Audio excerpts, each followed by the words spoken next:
students per room, but from the 25th of September, that will be moved to maximum capacity. Oh, okay. So the measures of COVID are going down at the moment. Okay, very good then. We haven't started yet. We still stuck with the online courses this semester. Yes. So full online program you have. What do you mean? Online. Everything is online at the moment. Yeah, we still have an online, full online. Yeah. Okay. Because our student is all over Indonesia as well, so not all of them has already been vaccinated, and so that will be. So maybe it's only in Java Island. That's even in Java Island, it's not already all citizen has already been lucky enough to have the vaccines. Yeah. So what is the percentage of vaccination in Indonesia at the moment? I think that Anna can answer better than me. Not really, Putriana. It's still running right now. So I think probably, I'm not sure yet, but probably like 25%. Yeah, I think so. Yeah, but the problem is it's not well distributed. So therefore, yeah, in Jogja it's quite good, quite high. So maybe it's around 70 or something. However, if we only go outside Jogja for to Surakarta, maybe it's only 60 kilos from here. It's not that lucky. Oh yeah. Then understandable that everything is still online. Yeah. But let's see what will happen till the next year. Here the numbers are also not very low, but they're deciding. But the vaccination is indeed higher, much higher. And they decide to open slowly towards more normal. I really don't find it nice that we have to do everything online, but sure, it is what it is. Good afternoon, Prof. Agung. Tanya, Prof. Agung is our dean from the Faculty of Pharmacy. Good afternoon. Okay, good afternoon, Dr. Tanya. Thank you very much for your time to share your experiences for our students and our staff member in Faculty of Pharmacy. Yeah, thank you very much. Also, thank you very much for inviting me. It's a great honor. Okay, sure. Yeah. Great. I hope I can share some useful information with you that you will find interesting. Yeah. It is. I think it is very important topic for us since that how to say health system in the world actually similar but the same. So we have to learn health system from other countries especially Dutch especially maybe how to say Malaysia and etc. It is very useful for us. Great. I'm also open for questions later on. Okay, we already also have Dr. Hanisa. Thank you very much for joining us. Hello, Hanisa. Hi. Thank you for having me as well. Really nice to see you again. Yeah, I haven't seen you. So you guys can hear me clearly, isn't it? Yes, we can hear you too. Okay, that's good to know. Yes, thank you very much. So Dr. Hanisa is my friend when I did my PhD, Pak Agung and Putriana. Hello, Dr. Hanisa. Nice hello, Dr. Hanisa. Sorry. We survived together in the cold weather. Okay, I think the lecturers should sit in the front, right? Mas Firman, the lecturer should sit No. It's the wrong seat for me. I should be on the back. Okay. I think we can start right now. Yeah, sure. Yeah, Yeah. we can start. All right. Yeah, Mbak Hanina, Hmm. we can start now.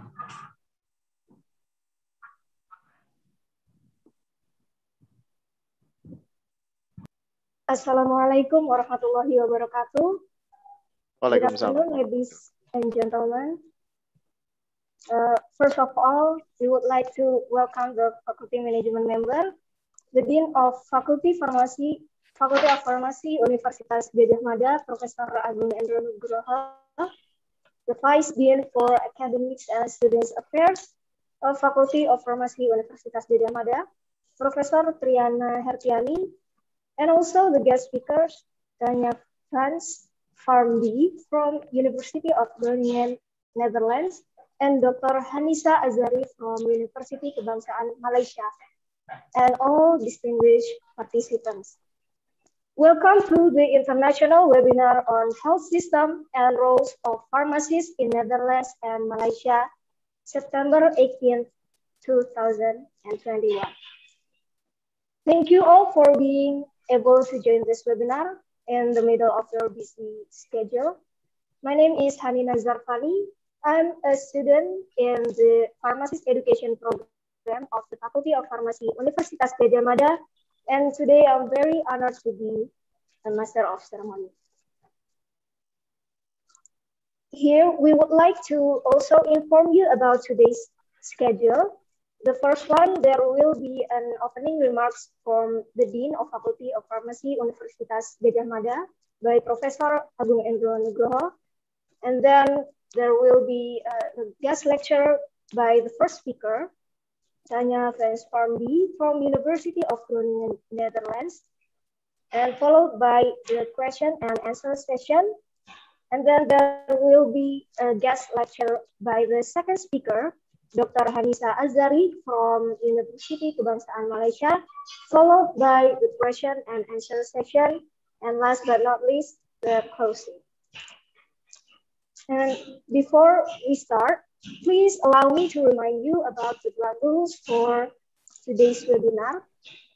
On Zoom webinar, the attendees will not have access to their camera and microphone, and you will have the opportunity to engage with the panelists and each other via online chat room. And please be respectful of other participants and panelists, and keep your comments on topic and succinct. Submit your questions to the panelists in the question and answer window, or you can use the raise hand feature to present your question after being asked by the moderator later on the question and answer session. And please do not post any requests for technical support in the chat room. This webinar is recorded and is live streamed on the Kanal Pengetahuan Farmasi Universitas Gadjah Mada YouTube channel. And without further delay, please welcome the Dean of Faculty of Pharmacy Universitas Gadjah Mada to give the opening remarks. Professor Agung Endro Nugroho, time is yours. Yeah, thank you very much, MC. Yeah, ladies and gentlemen, Assalamualaikum warahmatullahi wabarakatuh. Good afternoon. Yeah, Your Excellency, Honorable Board of Executive Faculty of Pharmacy Universitas Gadjah Mada, and at this moment, attend Professor Triana Hertiani. Maybe she can accompany us, follow our international webinar today. And also Board of Pharmacist Professional Program, Faculty of Pharmacy, Universitas Gadjah Mada, Dr. Anna Wahyuni, and also Board of Programs at Faculty of Pharmacy, Universitas Gadjah Mada. Distinguished speakers, Dr. Tanya Frans Farmby from University of Groningen. Thank you very much, Dr. Tanya. I think it is first time to meet you, and I hope we can, follow up everything for possible collaboration in the near future. And fortunately, Dr. Rifki Mr. Rifki Rohman, is studying at the University of Groningen. We can strengthen our collaboration in the near future. And another distinguished speaker, Dr. Hanisah Asari from Universitas Kebangsaan Malaysia. Many times I visited Universitas Kebangsaan Malaysia, Dr. Hanisah. Also many times, Professor Ibrahim Jantan, visited Faculty of Pharmacy Universitas Gadjah Mada. Firstly, I would like to thanks for the committee organizing the international webinar with the theme health system and roles of pharmacists in Netherlands and Malaysia. And ladies and gentlemen, we would like to learn together, with health system, and roles of pharmacists, in Netherlands and also Malaysia. And in the moment, Dr. Tanya Vance Pamdi will, give us, her experiences and also give us insight about health system and roles of pharmacists in Netherlands. And continued by Dr. Hanisah Hasari, she would like to, tell us about health system and role of pharmacists in Malaysia. Ladies and gentlemen, in principle, the health system and the role of pharmacists in some countries in the world are similar, however, not the same. Each country actually has its own characteristics in this health system, so that we have to learn health system and the role of pharmacists from other countries. And in this moment, we would like to learn health system in Netherlands, in Malaysia. I think something good we can implement in our country. And I do wish, ladies and gentlemen, the international webinar today can be fruitful and useful for us. And enjoying the webinar. Thank you very much. Wassalamualaikum warahmatullahi wabarakatuh. Special thanks for our distinguished speakers, Dr. Tanya and Dr. Hanisah. Thank you very much. Okay. Thank you, Professor Agung. And now, before we move on to our next agenda, we will be having a photo session with all the guest speakers. So please turn on your camera, and to the committee, please help us to take the picture. Thank you. And I will count to 3 before taking the picture. Okay, 1, 2, 3. Once more, please. 1, 2, 3. Okay. Thank you very much to all. And now we have come to the guest lecture session. But before we proceed, I would like to invite our moderator for today's webinar. Her name is Hasna Ananda Rizky, and she is currently in the final year in the undergraduate program of Faculty of Pharmacy, Universitas Gadjah Mada. Please welcome our moderator, Hasna Ananda Rizky. Time is yours. Thank you, Harina. Can you hear my voice clearly? Yes. Okay. Greetings to all participants. I'm Hasna Ananda Riani, the moderator of today's webinar. I'm very pleased to see all of you here. Today's webinar is about health system and roles of pharmacists in Netherlands and Malaysia. And we have the amazing speakers right here with us in the room. Let me inform you how the presentation will go. First, the speaker will be invited to present the material. After that, there will be Q&A session. So there will be a separate Q&A session for each speaker. Let us move to the first presentation session with our first speaker. And before the presentation begins, let me do a brief introduction about our first speakers.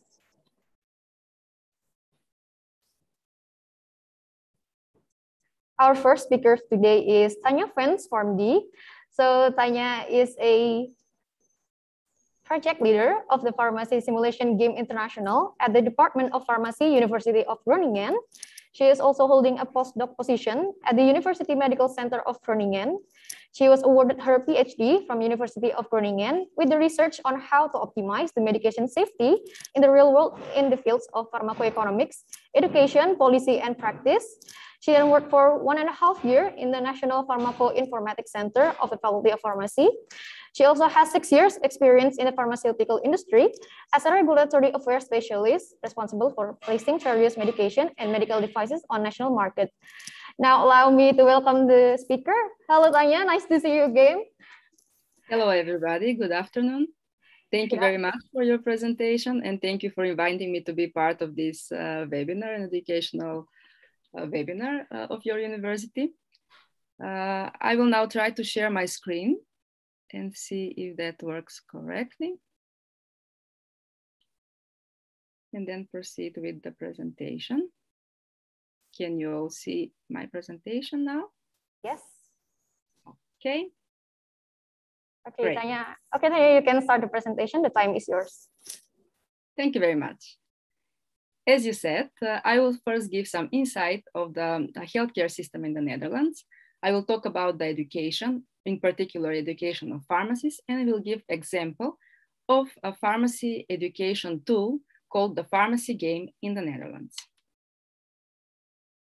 What are the principles of the Dutch healthcare system? So there is 3 main principles in the Dutch healthcare system, and that includes access to care for all, solidarity through medical insurance, which is compulsory for all, but therefore also available for all, and high quality healthcare services. The legal foundation of the healthcare system in Netherlands is based on these 4 acts, and those would be the Health Insurance Act, the Long-Term Care Act, the Social Support Act, and the Youth Act. The first 2 acts, the first 2 bullets mentioned here, are under central state jurisdiction, while the second 2 are under local or municipal jurisdiction. So for the first 2, the insurance, that is the insurance of each patient or each citizen of the country, is under this Health Insurance Act, and the long-term care usually is about patients that are in need for longer stay in health institution.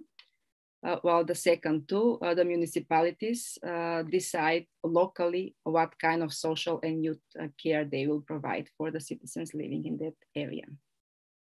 Now let's have a look on some numbers. The Netherlands is a relatively small country with only 17 million population, where the gross domestic product is approximately 700 billion, which makes the healthcare expenditure about 70 million approximately, and that is 10% of the gross domestic product. And at the last part, you can see that the medical personnel in Netherlands is quite substantial number of 1.1 million compared that we have 17 million population, which means that we provide a lot of healthcare and we have a lot of healthcare personnel in the Netherlands. Few words about health insurance. We have private health insurance companies that play the main or the key role in the insurance system. And this is based on regulated competition, which has specific public requirements. What that means? That means that there needs to be every provider needs to have a set of rules, what is included in the basic public insurance. And this is mostly the basic consulting of general practitioners, which is part of this basic package, the hospital treatment and the prescription medications. Exception of this basic package, or it is which is not included in the basic package, is the care, the dental care.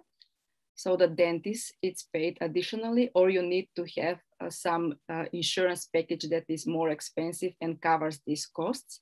The physiotherapy is also not included, or some specialistic treatments. Now, how about the women and children? There is some exceptions here, because we said that the health care system in Netherlands is based on solidarity. That means that everybody is equally contributing, and also everybody is equally receiving the health. For example, a pregnant woman, they have all these costs covered in the base package as well. And the children up to 18 years do not need to pay for health insurance because they are insured under their parents' insurance. Now, we saw some numbers, some facts, and we saw that the expenses are high. The health insurance expenses are also relatively high in Netherlands. Netherlands is in the top 10 most expensive countries for paying the health insurance. And that approximately costs about minimum 100 euros per adult person per month, with the excess of 385 euros in the annual basis, which means that all the costs up to this number will be covered by your own. And when you exceed this amount of money, then the insurance will cover the healthcare cost. But the basic package. Now, another interesting fact is that, yes, we're expensive. We have a lot of costs for the health, but we are also in the last decades ranking in the top 3 best healthcare providers in Europe, at least.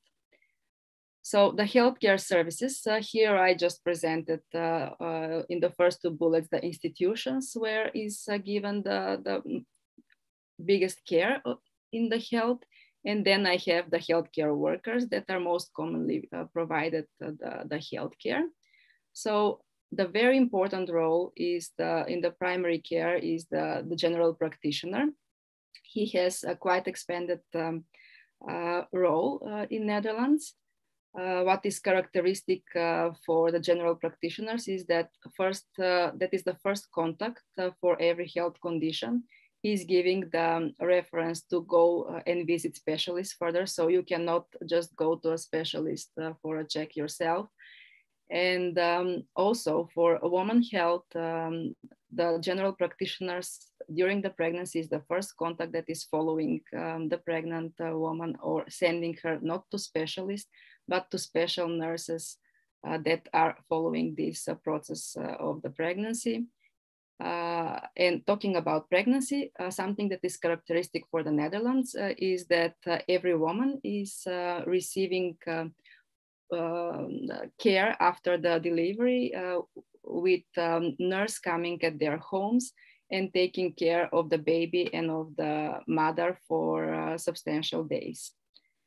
And of course, the next important personnel in the medical care is the pharmacist. Now, what is the pharmacist professional expertise? The pharmacist professional expertise is based on 2 product expertise, that is pharmacology and pharmacotherapy. These are required to perform the pharmacist's professional duties and responsibilities in the areas of product care, patient care, medication policy, quality assurance, and research, education, and innovation. More about this is given in the source provided in the bottom of the slide. Now we come to the 2 main documents that summarize the roles of the pharmacist and the basis for the pharmacy education in the Netherlands. These were composed from the pharmacy universities in cooperation with the Royal Pharmacy Association in the Netherlands. The first important document that describes the changes and the current issues of pharmacy roles or duties and educational competency is the Pharmacist Competency Framework. This is a national set of standards or learning outcomes, which for Netherlands since 2016 is based on the CANMEDS model, and it formulates the competencies for university training of the pharmacist. Now, this transition from the old framework to the new framework is characterized with the transition towards or giving more attention to the patient-oriented pharmacy. So we have legally recognized specialization of hospital and community pharmacists, but we also train students for industrial pharmacists. Then we, in the same time, provide sound basis for pharmaceutical care for the pharmacist students afterwards to be able to work in governmental or industry. The second important or key document that describes this is the domain-specific reference. This describes the knowledge and the domain of the pharmacist and gives the objectives of the bachelor and master degree in the pharmacy.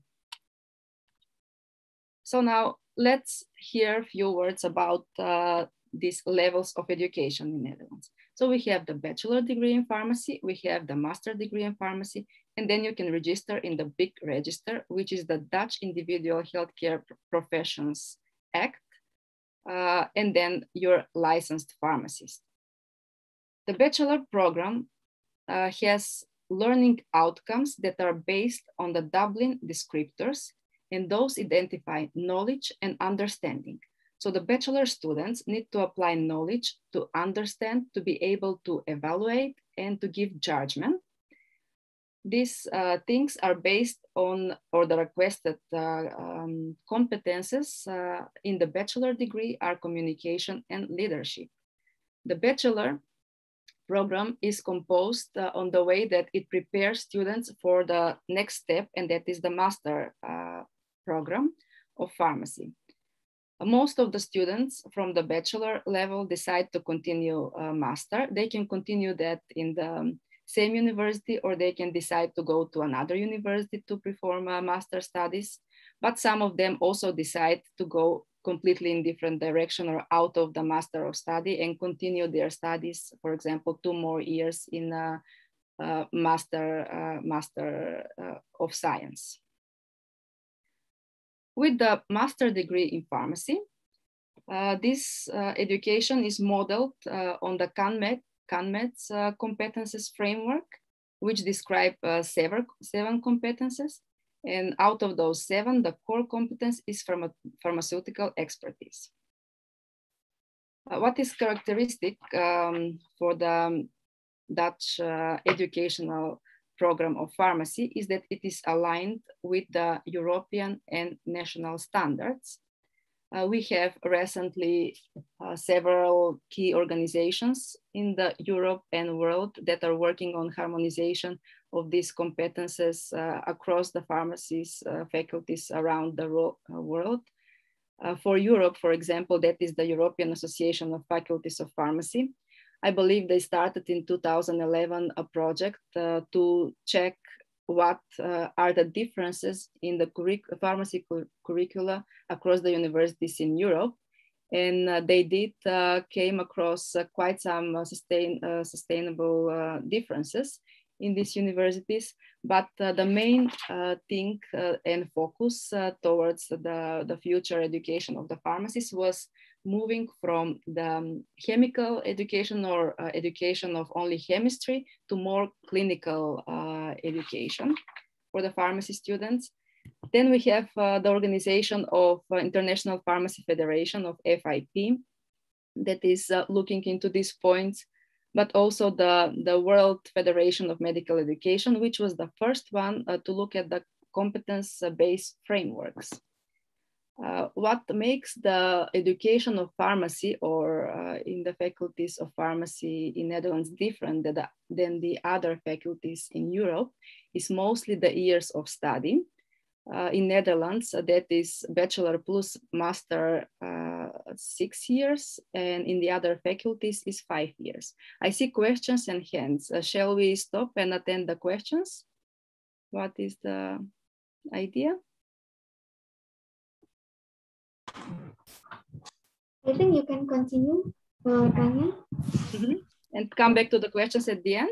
Yeah, sure. Okay, okay. That is also good. So that is the biggest difference. The system is accredited with the Bologna Declaration, and it brings credit credit transfer points every year. Annually, that in the Netherlands per academic year is 60 credits.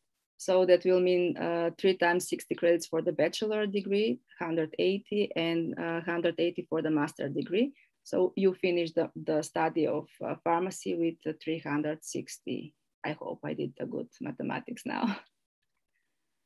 Okay, let's see now how that looks. Our colleagues, Professor Koster and the colleagues from other universities that have pharmacy education in the Netherlands made a very nice publication called Alignment of CanMed's based undergraduate and postgraduate pharmacy curricula in the Netherlands. And they presented this illustration of the Dutch pharmacy education. Here you can see that the pharmacy, Bachelor of Pharmacy is 3 years. And this equivalent that we see under the Bachelor of Pharmacy here means that not only bachelor students of pharmacy can continue to master, but also biomedical students, for example, can decide that they want to proceed their future academic career in study with Master of Pharmacy. The Master of Pharmacy is also 3 years. And thereon, you can proceed with PhD, which is usually the normal traject, as we call 4 years. Or you can decide to do specialization. The two official specialization, as I mentioned, is the community pharmacy specialization, that is 2 years, and hospital pharmacy specialization, that is 4 years specialization. The second one can also be combined with PhD traject.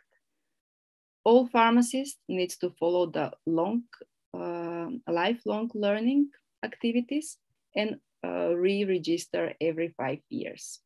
On the right side, this flower that you see here with competences is the flower of competences of the CanMed system. Within this slide, you can see 3 universities. And these 3 universities are the universities providing master studies of pharmacy in the Netherlands. That would be the University of Groningen, Utrecht University, and Leiden University. If you see, the numbers are what are the programs in each year. So the first year, the second year, and the third year. You can also notice different colors of the activities. And this is, the colors are structured courses.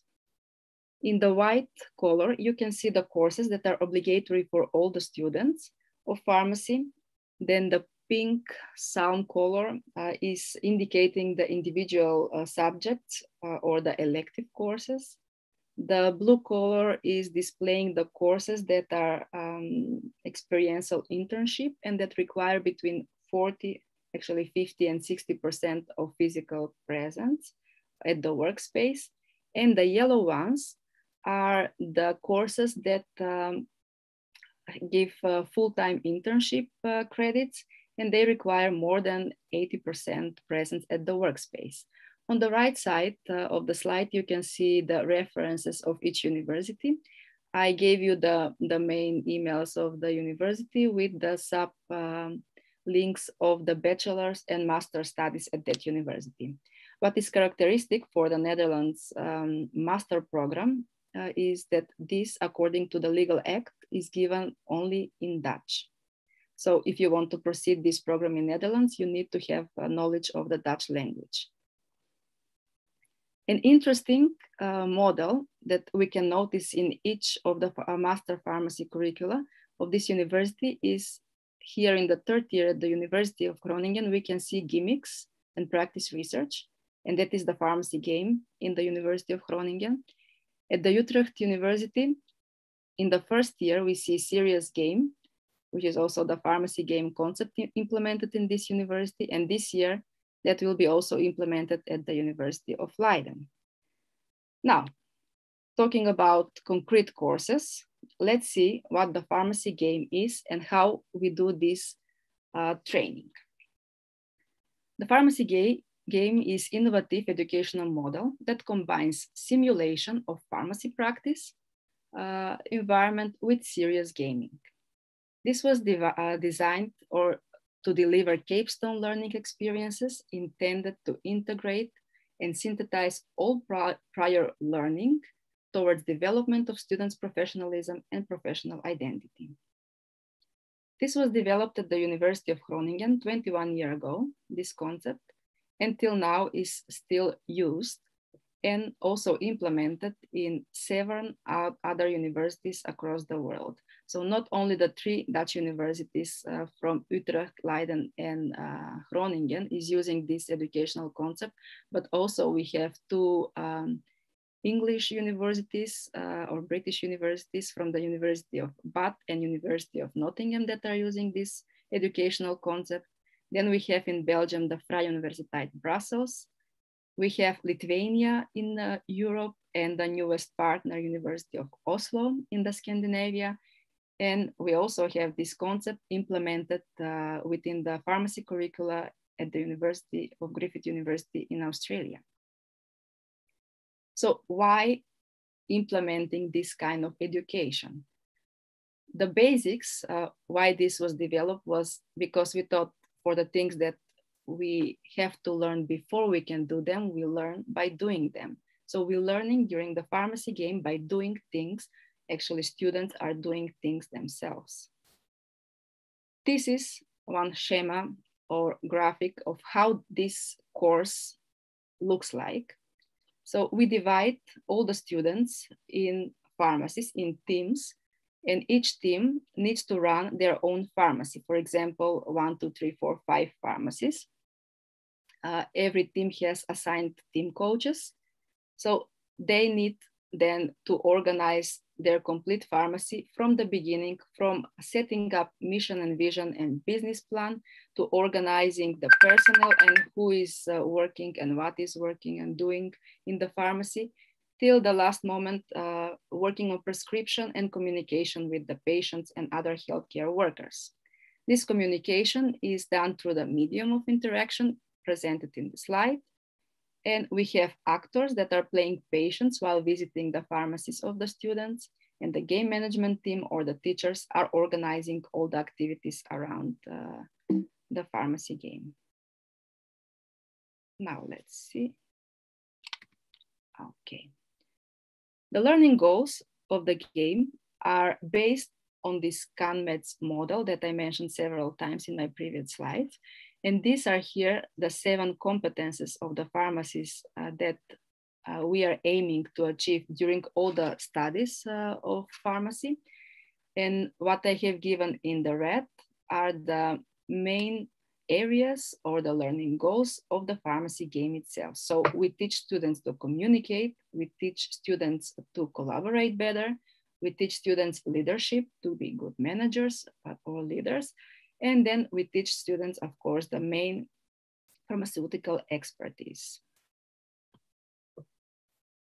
What is the pharmacy game in Groningen and how it happens? So these are some small insight of the pharmacy game in Groningen. It is obligatory course, or it is also standalone course. It is in the last year of the pharmacy studies. It involves usually group between 20 and 36 students per game. So each pharmacy team is composed of 5, 6 students usually. We play this game 3 times a year, so to give opportunity to all pharmacy students to take part of it in the time that is good for them. The duration of the game is 5 weeks or 25 working days.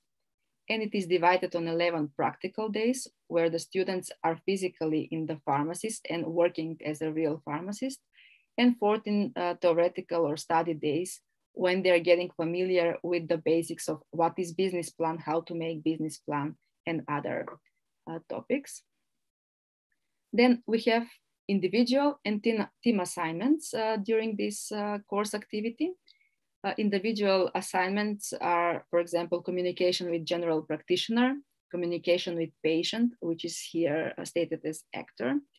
Then we have some other individual activities, like interesting one is the evening or night shift.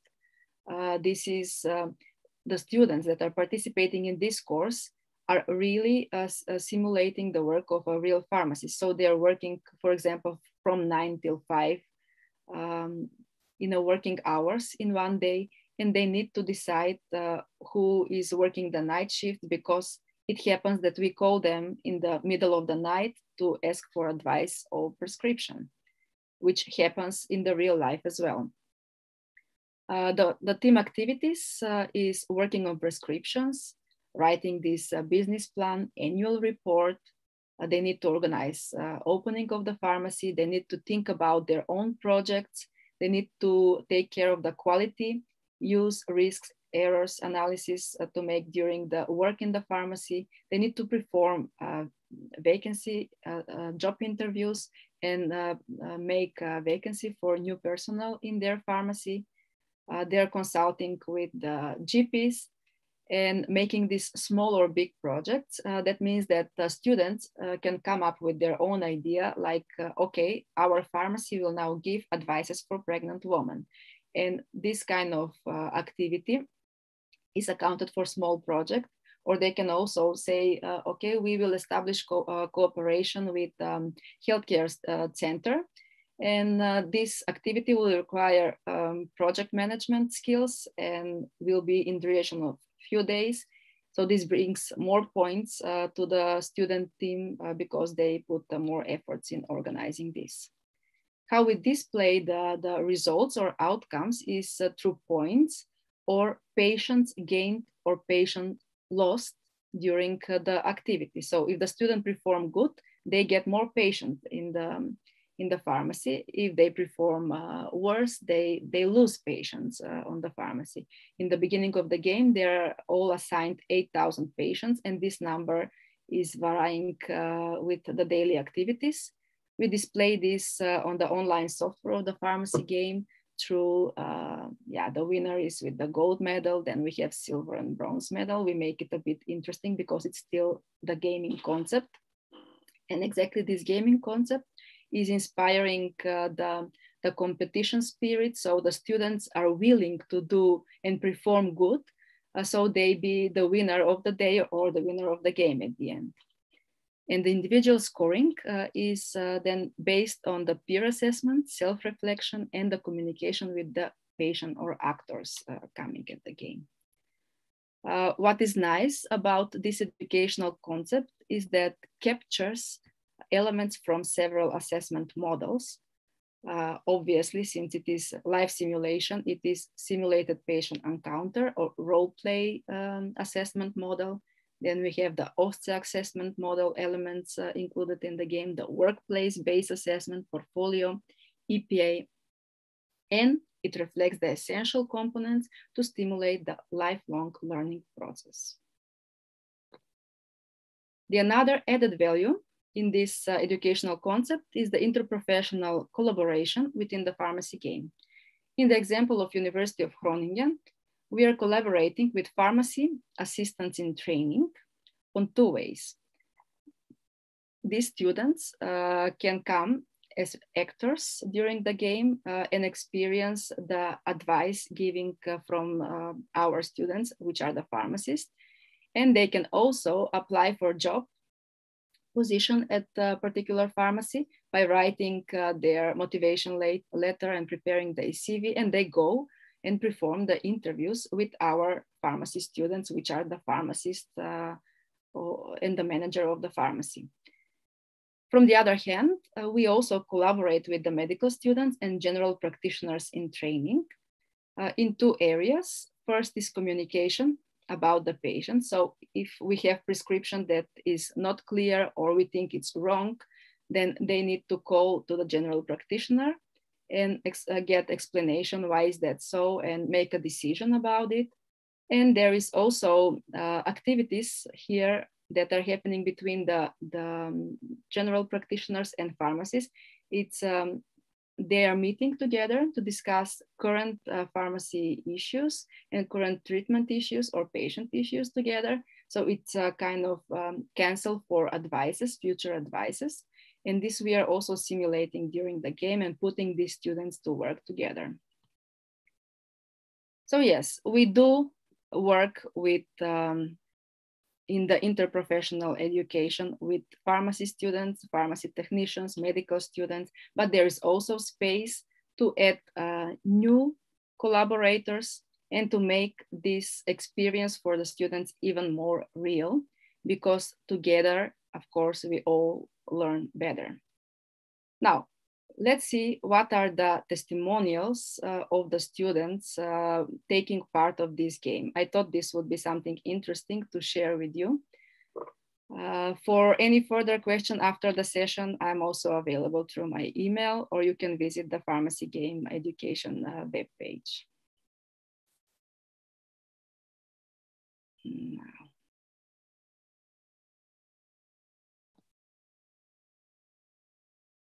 Before starting this game, I knew very little about it. I knew it was teamwork, but besides that, not much more. First, I was a bit reluctant because I don't always have good experiences with teamwork. However, during the game, it turned out that I had a very nice group and people were very motivated and also capable of making right decisions and doing their work and sticking to deadlines. So that was a very nice experience for me. What I first expected about this game was that we learned the normal prescription route in the pharmacy. But what I didn't expect was that it was so broad. Like you could also contact the nursery homes and the elderly homes, and you could start projects. Basically anything you could think of as a pharmacy, you could basically do. You set up your own idea, and I really thought that was very amazing and very great to do. I learned a lot in this game. Also about communication skills. I learned how to communicate with patients. It teaches me that some entrepreneurship, that if you start something on your own, you can really develop it and complete it as you want to do it. During the game, we focused a lot on teamwork. It basically taught me how to bring all of my knowledge together, because sure, we've had classes where they teach us all about the medicines and classes how you should communicate with patients, but this was like the first time ever where you had to apply all your knowledge into your pharmacy. It felt really scary taking responsibility on my own, because this is like the first time ever the safety net wasn't there. So you would be making decisions about what you've done, like making decisions about the therapy of a patient, and you wouldn't know if you were right or wrong until like the score came on the gimmick sites. I think it was very nice to see that also the competing other pharmacies, what the chaos did to them. So if you started something and taken responsibility, then you could see that the other pharmacies had a hard time, and I really enjoyed that part. At the beginning of the game, we did not really feel like pharmacists yet, because everything was new and we did not think we were really up to all the tasks we had to fulfill. But throughout the game, everything became easier, and conversations with patients went better, but also consulting physicians was very nice to practice. So then you really start to feel like you're actually in a pharmacy. So working in my pharmacy team were pretty chaotic, and well, the team, it started changing a lot, because some people were very nervous, others were no nervous at all. So we could see a lot of change during the game, and that was really nice to see, I guess. So we helped some, and if somebody needs more coaching. I learned a lot working in my pharmacy team. I was luckily blessed with a group that with a lot of students who were really much better than me in certain skills. So I got to observe them a lot, and I got to learn a lot how they lead a group. For me, it was quite challenging to close the door at the end of the day and to leave work in the pharmacy and not take everything home and work at home for the rest of the evening. But my teammates helped me with that. So that's why it's really good to work in a team. So I really enjoyed the projects during gimmicks, the entrepreneurship, that you're totally free in choosing the projects that you want to do and how you complete them as well. And furthermore, the patients, and then I really enjoyed the more complex patients, so like oncology patients or patients with kidney dialysis. So the complex things that you need put a lot of work in, but if you all figure it out, it's a satisfying feeling if the patient has the good treatment. I really like the versatility of the game. We had the patient care, we had recipes. And it took me a while to figure out that you could do whatever you want. So in the beginning, when there was like in the first couple of days, I had no idea what we were supposed to do. But then I started realizing, oh, if you can think it, you can do it. Just go crazy. You can do whatever project you wanted to do. And as long as it's like something that's doable in the pharmacy world, the teachers would allow you to try out your ideas And this was very nice. What this game really taught me is to have more confidence in myself. When I had to help a patient, I thought, oh, it went really bad, but then I see the points on the screen and it went well. So I would definitely recommend this education to younger students because it has more like a practical feeling on how the real world works. And I think it's very, very important, especially for university type of education, because you're always in your books, always doing theory, and now it's all in practice. You learn a lot during this course. And if you're also like someone who's still kind of not sure what you want to do in the pharmacy world, this is probably like a way you can see if the being a pharmacist, like in around the corner pharmacist, if those are for you. And I feel like if you do this course, you get a broader idea what exactly you're doing, and you get the experience with patients, and you can mess up. Because worst case scenario, if you mess up, nobody will die.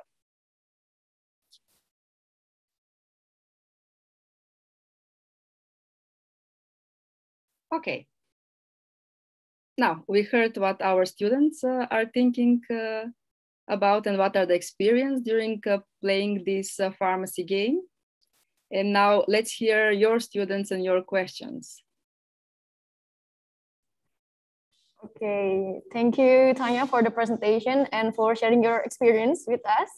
Now come to the Q&A session. If there's any question or maybe opinion that the participants would like to ask Tanya, please ask through the Q&A window, or you can use the raise hand feature to present your questions. Here we have one question for Tanya in the Q&A window. So let me read it. Hello, Mr. Tanya fans. Mrs. Tanya fans, I'm sorry. Nice to see you in this webinar. I have some questions for you. Number one, Groningen is one of my favorite college to study. If we want to take the PhD program in Groningen University, when we become PhD students, we have to be employees on campus and run a research project from campus as a final project. Like what I have read on Erasmus University website. Number two, how Netherlands government do to make sure the people to join the social health insurance. Thank you. Maybe that's it. Maybe you can answer it right away, Tanya. Yes, no problem. Okay. Now, thank you very much for this nice question, and very nice that you have interest in the PhD programs at the University of Groningen. University of Groningen is offering 3 types of PhD programs, and that is regular PhD student, scholarship PhD student, and external PhD student. Most of the programs are 4 years PhD programs, but we also have some combinational 3 years PhD programs. However, students coming from abroad are mainly students that are scholarship students with some amount covered for their living costs and also health insurance costs. And that is taken care with these activities. And yes, they are being assigned on a project at the universities. Let's see what was the rest and how Netherlands government do to make sure the people to join the social health insurances. Yes, this is all regulated at the beginning. So when you apply with the documents, then all these things will be facilitated from the office at the university, and they will help you to establish all these things. But maybe our colleague Rivki has better experience coming as PhD student, so he can maybe share his experience, how this was arranged, and might be interesting for the students to hear, if he's willing, of course.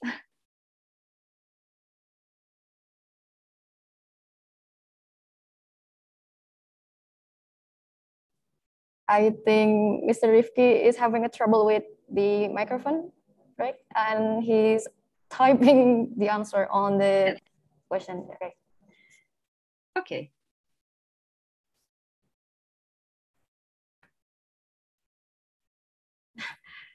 Okay. So for Mr. Rifki, do you want to type the answer on the chat box or?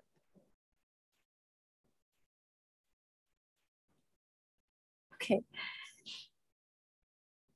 Okay, maybe we can, while we wait for the Mr. Rifki answer, we can move on to the next question. If there's any, okay. If there's any question, please the participant can ask from the okay, from the Q&A window, or the participant can use the raise hand feature.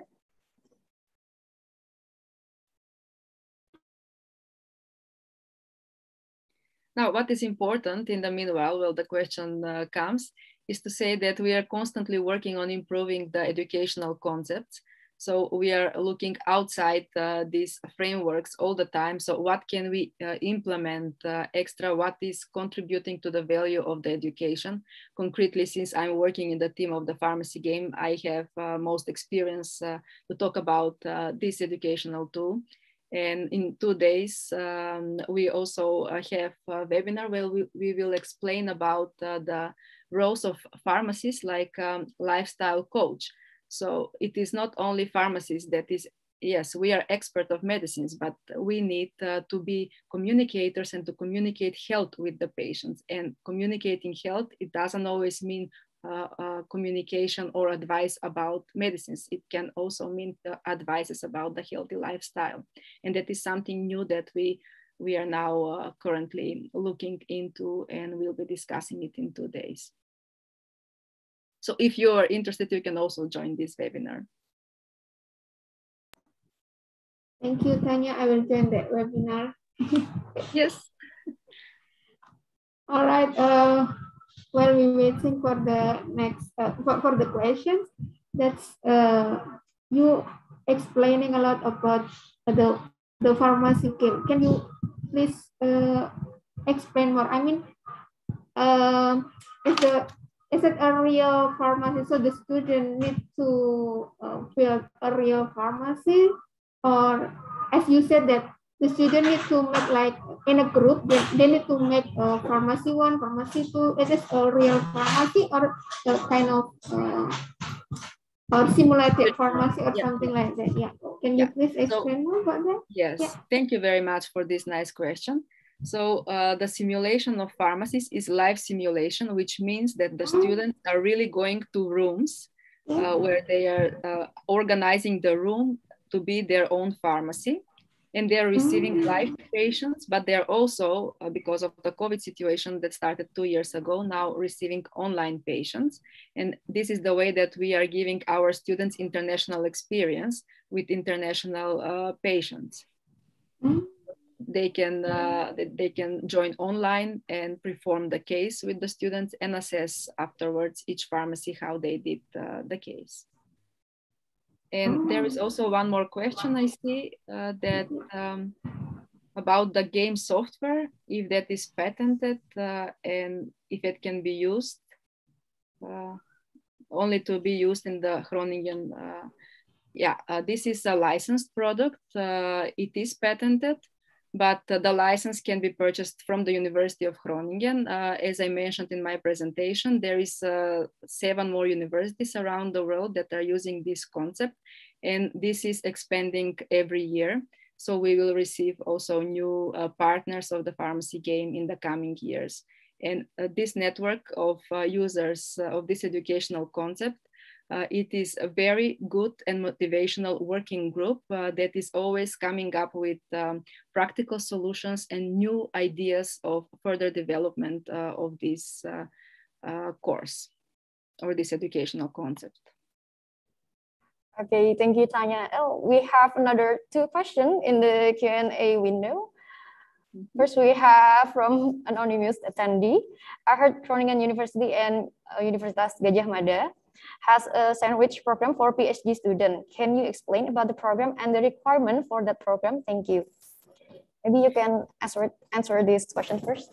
Yes. In the presentation, I don't know if the participants are getting my presentation, but I have provided a link where I explain the 3 universities of Netherlands that are providing master studies.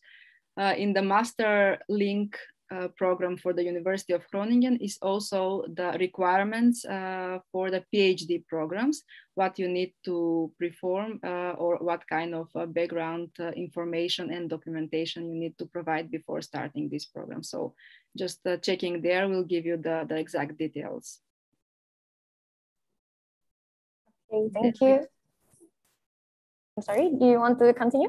I'm looking at the next question. Okay, let me read it. From Henning Pratiwi, hello, Ms. Tanya. Thank you for your good presentation. I will ask about the pharmacy game evaluation for student skill. Is it evaluated continuously or only at that time or post the game? Very nice question. Thank you very much. Yes, they are evaluated continuously. So every day and every activity during the game is being evaluated. We are evaluating the pharmacy teams for group scores, and we are evaluating the individual students mostly on communication. And these are made through peer assessments. So how their students acting within one team and how they are performing as leaders. So the learning goal that is being assessed with peer assessments is the leadership. And the learning goal that is being assessed from the actors is the communication skills. So how they communicate the case with the patient or the actor coming to perform the case in their pharmacy. So this is continuously done, and these outcomes are presented on the website of the pharmacy game. So they can follow every day with how many patients they gain or lost, if they did good performance or bad performance on particular case. Okay, thank you, Tanya, for the answer. Oh, it looks like we have a lot of questions left. Next, it's from Wahyunanda Krisayuda. Hello, Ms. Tanya. Thank you for the opportunity. May I ask you about the sustainability of this pharmacy game? Does the output is like simulation of business project or health startups? And can it be continued in real life for the commercial? Thank you. Now, was this question from the question and answers? Because yes. I was reading another one. Yes, yeah. Sorry. I was reading the next coming one. Can you please one more time repeat this question? Okay, may I ask you about the sustainability of this pharmacy game? Does the output is like simulation of business project or health startups? And can it be continued in real life for the commercial? Thank you. So if the game can be continued with commercial purposes? In real life, yes, in real life commercial. I don't completely understand what you mean with real life commercial. But the game is composed to give a real life experience to the participants. So we try to implement all the activities within the game that happens in a real pharmacy. So not only giving prescriptions or counseling patients, but with the background, making this business plan and taking care of finances, because students are also getting budgets for the pharmacy and they need to decide how to share this budget. So it's a really reflection of the real life experiences and activities. So the output is answering the question? I think so, because he asked about the output of the game too. So the output is like a real life experience of the pharmacist. To really experience how it is to work in a community pharmacies. And as one of the testimonials of the student said, I really like this game because I see what all you do in pharmacy, and you will know if you would like to continue working in a community pharmacy, or you say, okay, this is completely not for me, I will continue in another direction. So it is good to experience this before you really go on the working market. In the University of Groningen, we use it before the internships or sometimes after, but in other universities, this is also used as a practice course, or not only in the end of the master's studies, but also in the beginning of the pharmacy curriculum. So there is a variation depending on what learning goals you would like to achieve by using this educational concept. Okay, thank you for the answer, Tanya. And then we have 3 more questions. Number 1 is from Regina. Amazing presentation, Ms. Tanya. I'm very interested about the pharmacy game. Is it required for all pharmacy students to take the class?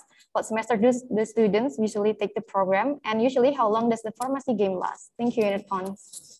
Yeah, thank you very much. Interesting question. I already started a bit answering this with my previous comment.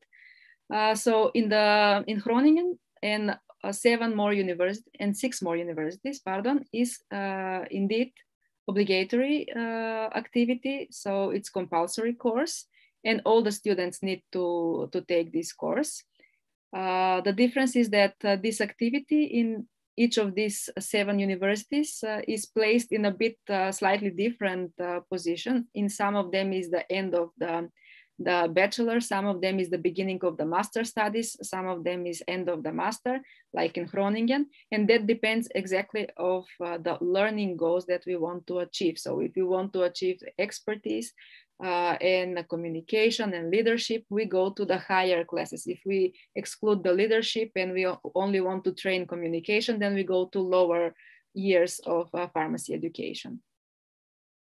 And it does help not only for community pharmacists, but it also trains for hospital pharmacy experiences. Like in Australia, they are using this in 2 courses during their bachelor and during their master, and mostly they train the students for hospital pharmacy. I hope this answered. Okay, thank you, Tanya. It looks like we have a lot of questions, not only on the Q&A window, but on the chat room too. Maybe we can read the question from the chat room. This is from Prof. Triana. Thank you for a very inspirational talk about the pharmacy game, how the international partners collaborate each other in this game. And as we noticed that each country may have different regulation regarding pharmacy issues. Thank you. Well, the collaboration first, the basis of the collaboration is that we all use the pharmacy game. We are meeting regularly every year. So during these meetings, we are presenting the current issues in the pharmacy game at each university. We are sharing our experiences, and we are talking about what can be improved and what we need to implement next into this concept to make it better to provide better experience for the students. And also we are discussing the further development of the pharmacy game software and what other functionalities needs to be added so it can facilitate the game and the utilization of the game better for the game management and for the participants, the students that are taking part of this course. Okay, thank you, Tanya. And we move on to the next question. Oh, there's a lot of questions right now. Good, right? Yeah, it's good. Okay, that means a lot of participants is actually excited with your material. Next, we have Rian Astarudin. Excuse me, Ms. Tanya, I want to ask: is there any effect of the COVID-19 pandemic on the application of the learning method mentioned by the pharmacy game on the campus? Thank you. Yes, it did have a big impact. At the beginning, we were very stressed because this was simulation in the rooms and everybody needed to participate. Patients were coming, teachers, and at once we need to do almost all online. Well, we didn't want to exclude the possibility of live interaction, so we were adhering to the rules and we adjusted the game to a hybrid form of education, which included partially online activities and partially activities on location. The online activities were mostly these training days, so all the lectures that needed to be given around the game were online, so not to interact with all the students in the same time. And when we had the practical days, when the students needed to be in the pharmacy, they were not putting 5 students in one room, but they were divided like in 2 different rooms. So we don't have too crowded area. And we have this rule of 7 meters squared per person in one room. So we were hiring bigger rooms to adjust to the COVID rules. But the biggest change was this introduction of online activities, and not only for the lectures, but also for the patients, because people were also not feeling safe to go on location. We keep some of the students or in smaller groups on location just to make sure that collaboration goal will be still developed and working together with your colleagues. But to keep it safe, we had the patients online, And this was also a good moment to start with the international patients or international actors coming from all over the world to be a patient in the pharmacy game. And that brought extra value to this model, because students first are very stressed when they have a foreign language patient entering in their pharmacy. But from the other hand, that can happen in the real life. So they can get a foreigner in the pharmacy and they need to find a way how to communicate the medication with this patient.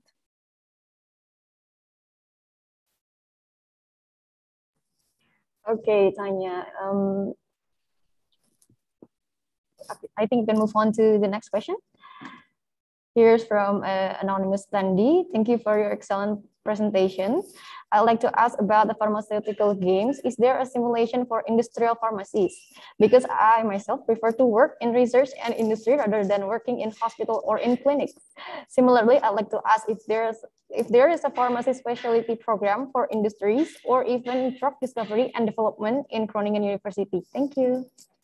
Very nice question. I really like it. It's industrial pharmacies, pharmacists.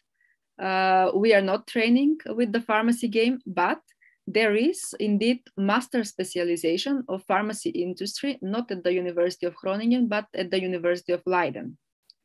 So in the Netherlands, if you have a look at the master programs in University of Leiden, you can find specialization for industry pharmacists.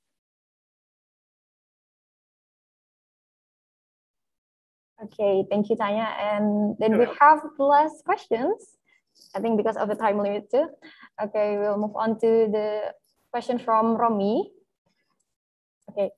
Hello, Ms. Tanya. Thank you for the excellent presentation. I would like to ask, what is the role of educators in this pharmacy game? Do they basically act as the facilitators in the event, such as being the patients, sales reps, or the other else? Are these case scheduled or completely randomized? And does it encompass all of the competencies that the student learn in class?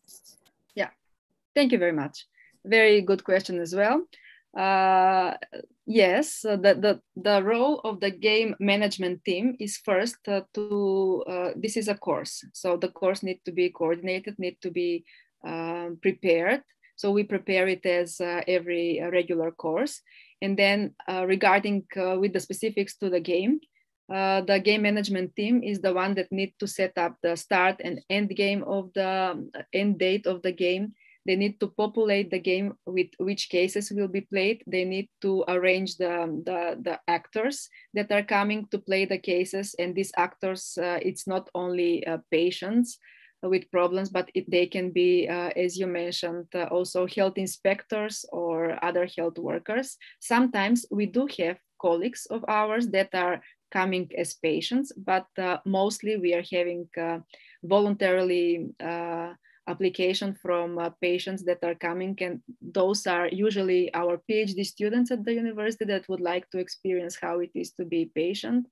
And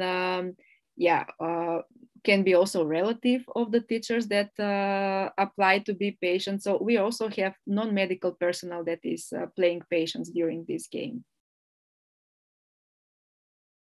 Did I answer this question? So yeah, about the scores, game management team is also going through the assessments of the patients that are non-medical personnel or non-educators to see how they assess them, and then insert the scores into the final team or individual score of the students. Okay. That is shortly the role of the managers, game managers. Okay, thank you, Tanya. We have one last, short question. Maybe you can answer it quickly. Sure. Hello, Tanya. How can we, as a non-Groningen student, join the pharmacy game? Thank you. Well, firstly, you can definitely join as international actor. That will be the first contact. And then if we discuss some cooperation with your university, maybe we can make some mutual game in future, or maybe you can also use your own pharmacy game. So international actor visitor is always you're always welcome to send us email with interest, and we will try to accommodate this in some of the upcoming games of the pharmacy game. Okay, thank you, Tanya. And maybe because of the time limit, we need to move on to the next session. Before we move to the next session, maybe for Professor Triana, do you have something to say to Tanya before we move on to our next speaker session? Okay, thank you, Mbak Asna. Okay. Thank you very much, Tanya, for the very interesting topics this afternoon about the pharmacy games. Combining education with games, it's always sounds fun. Yeah, I think it's yeah, games is it's for us and always also for the students. yeah, fun, challenging fun, I think. yeah. First, when Anna told me about the topics of this webinar, I was really excited because this is something that we are really concerned about, how to deliver the pharmacy education better to our students. And I think games is one of issue that we haven't explored sufficiently. So I think that we are really interested to have a collaboration with Groningen, if that possible. And hopefully that in the near future, we can also join the pharmacy games with Groningen and others in this pharmacy game. Thank you very much, Tanya. Thank you too for having me today, and best of luck with your pharmacy studies. Thank you. Okay, thank you for Professor Triana and Tanya. Let us move to the second presentation session with the next speaker. And before the presentation begins, let me do a brief introduction about our second speaker.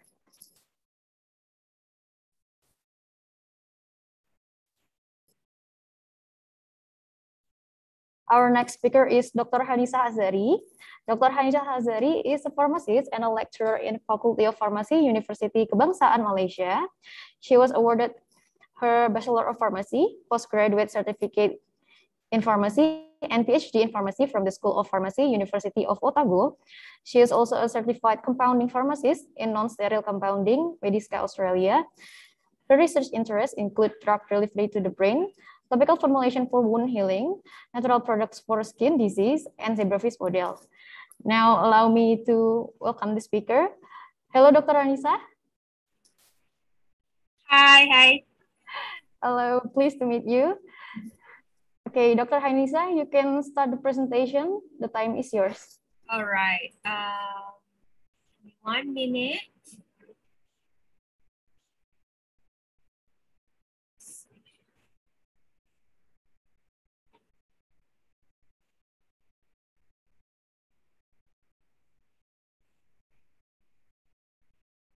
Okay, I hope you guys can see the screen, the slides. Let me know if my voice becomes unclear because it's raining crazily here, and I hope we will get the internet until the end that happens. Okay, so my name is Hanisa Azhari. So currently I'm working at National University of Malaysia in Kuala Lumpur. I just got into a position of a lecturer this year, but I've been teaching for a few years already. I'm a pharmacist. I'm still a pharmacist now. And I'm in the pathway of opening my own pharmacy, which will open in October. So that's my part-time work. So I'm opening a retail pharmacy. And also, I'm also a certified compounding pharmacist. So I have certification in making my own formulation. Okay, so just to share you a bit about Malaysia, just because like people got confused quite a lot with Malaysia just because we are a multicultural company. Not company, sorry.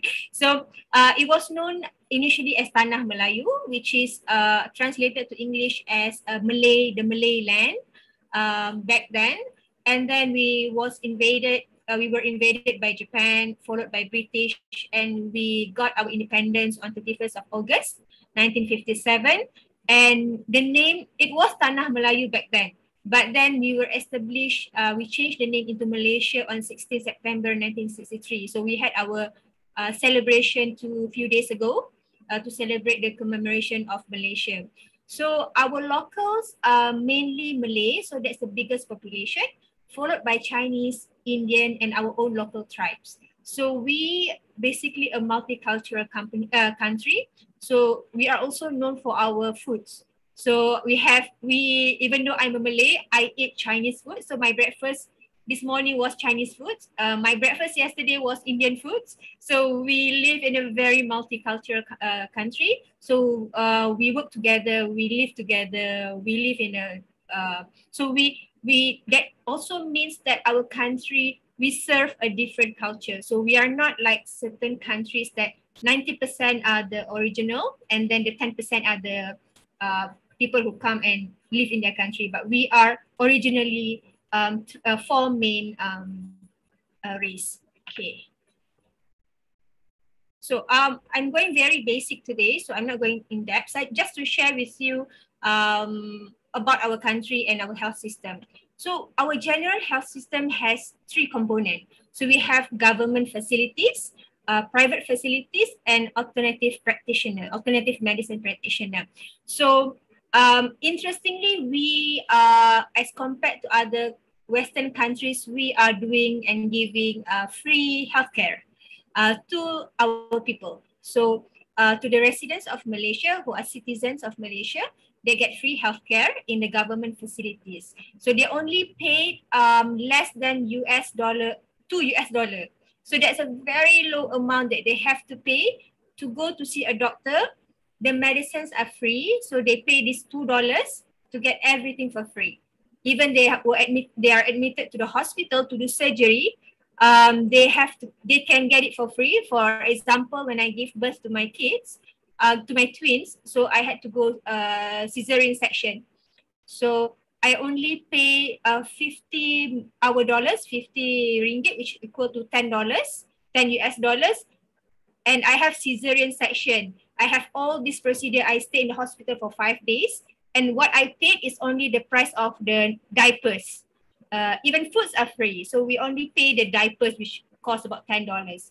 So that's the luxury that we have in Malaysia for the locals to have this. And because I'm a government servant, so I get more extra benefits. So government servant has extra perks and benefits in the healthcare system, but the people also have a cheaper option for healthcare. Okay, so that's our government facilities. And then on top of that, we also have private facilities. So this is private hospitals, private clinics. So for people who are not covered, are not citizens, they can opt. Usually the price for non-citizens will be quite similar in government facilities and private facilities. So for foreigners who live in Malaysia, they usually go to private facilities because the price is quite the same. And for us Malaysians, we can also opt for private facilities, but we have to pay quite a lot. So, and that's where the health insurance come in. So in Malaysia, health insurance is optional. If you have the money to pay the health insurance monthly, you go for it. If you choose not to pay for the insurance, you don't have to take it. So there is no force. You are not forced to. If you don't have insurance, you still get cheaper treatment in the government facility. So that's still an advantage. But for us, because of this free healthcare, the government facilities are crowded.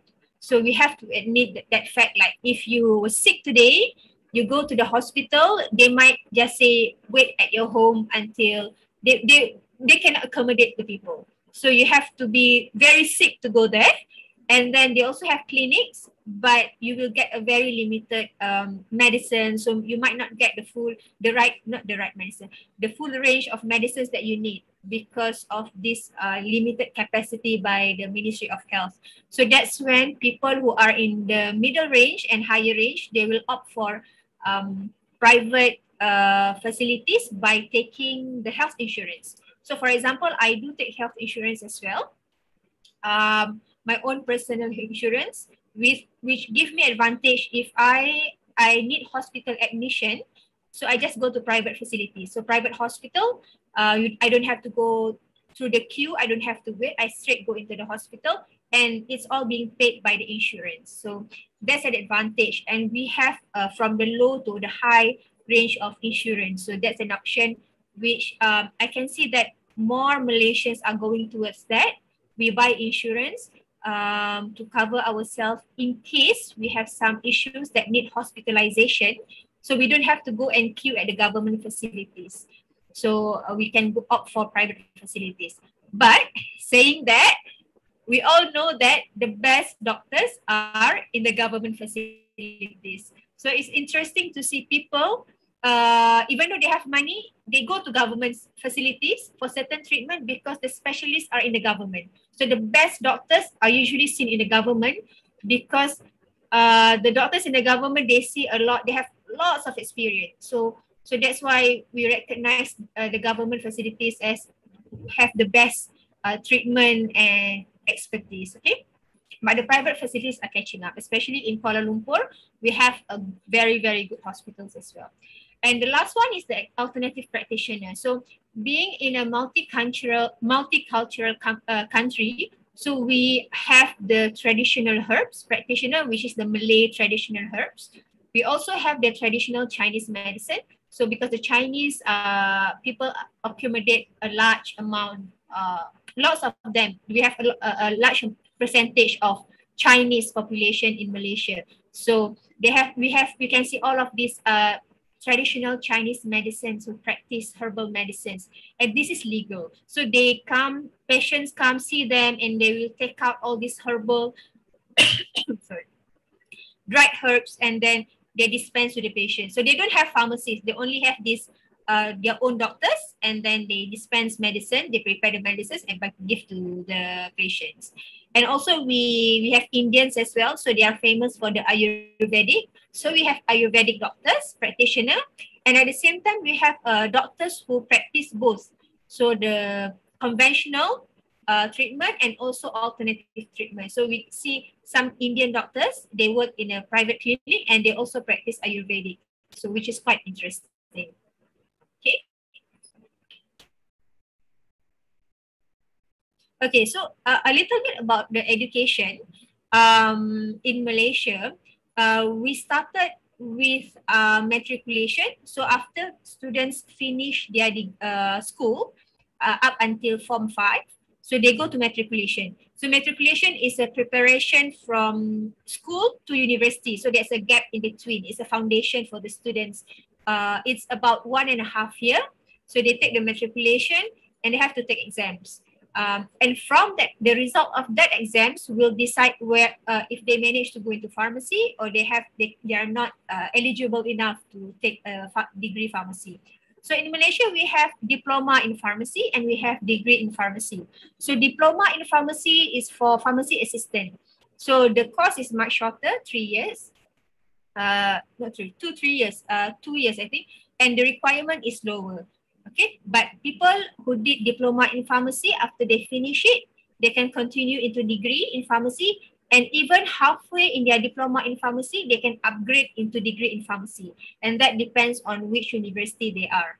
And the next one is degree in pharmacy. Okay, so we have quite a number of pharmacy school in Malaysia.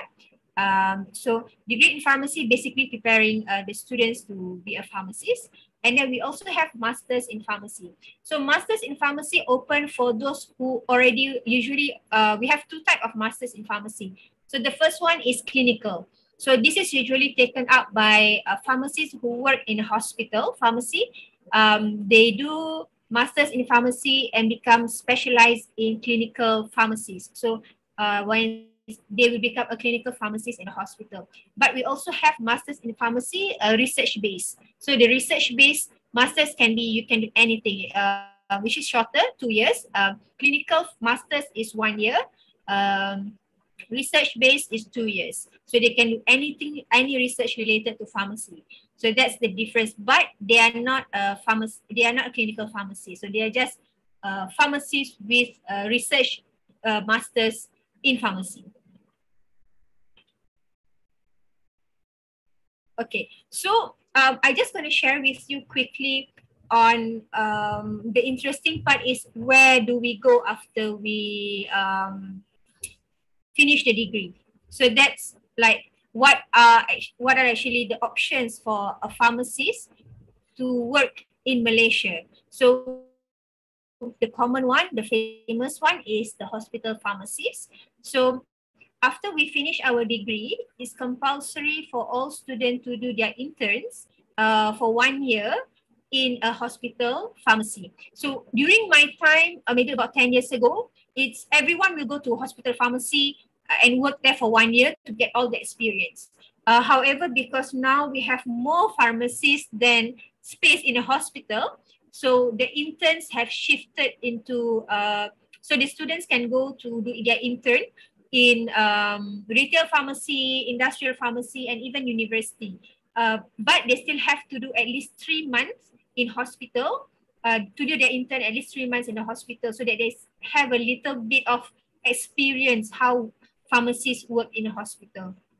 So even in a hospital, we are not limited to clinical. So we have lots of division in the hospital. So you can be the ward pharmacist. So that's a clinical pharmacist. They will go every day to do ward rounds with doctors, advising doctors on the dosage and everything. We also have inpatient, which pharmacists that supply medicines to the ward.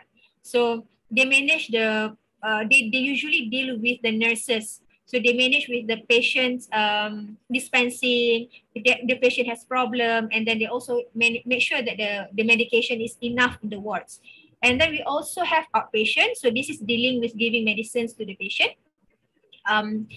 We also have store pharmacy. So store pharmacy, the pharmacists who work in the store, their job is just ordering medicines. So they manage the inventory of the hospital, medical and non-medical items, which is quite interesting. So these people usually their office in the basement, at the back of the hospital. So they're dealing with the lorries, the stock, the supplier, the manufacturer, the factory. Okay, so this is the store pharmacist.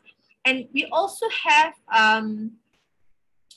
manufacturing pharmacists. So the manufacturing pharmacists in the hospital, they work at the manufacturing area where they deal with the cytotoxic drugs. We make our own, we reconstitute the cytotoxic drugs, TPN, the total parenteral solution, nutrition, and making our own creams, eye drops in the hospital at the sterile room. So that's when the manufacturing pharmacist in the hospital.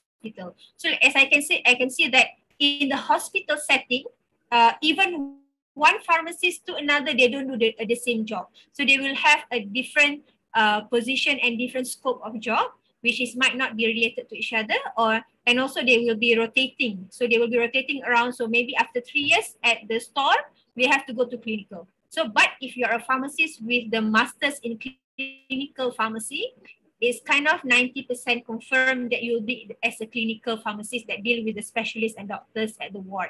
So that's how some pharmacists are very passionate about clinical practice. They take masters so that they don't have to rotate around. So they stay in the ward until they're sick of it, maybe.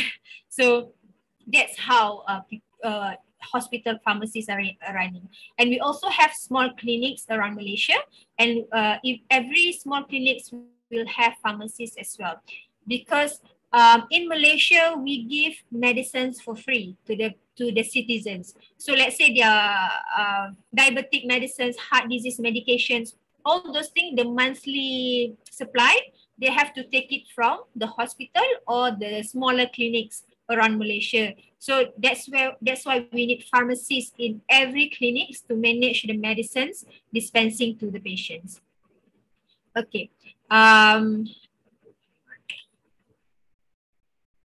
Okay, so I've mentioned about the job scope of the hospital pharmacist. So the challenges is at one point you become kind of sick of the job. So let's say if you're working in the manufacturing pharmacist, 3-4 years manufacture aqueous cream. eye drops. So the job scope is quite small. So you are not a person who do lots of job. You become very specialized, but you become good at it. Okay, so become an expert in that position. And the challenges is it's hospital pharmacies. They don't have much options, so they have to go to work in a hospital, and it's quite sad. I have to say that if we are working in a government hospital pharmacy, if we have to work extra time, overtime, we are not paid. So we are actually fighting for it where the doctors being paid overtime, the nurses being paid overtime, the technician being paid overtime. But pharmacists, when we have to work overtime, we are not being paid. We only get hours off.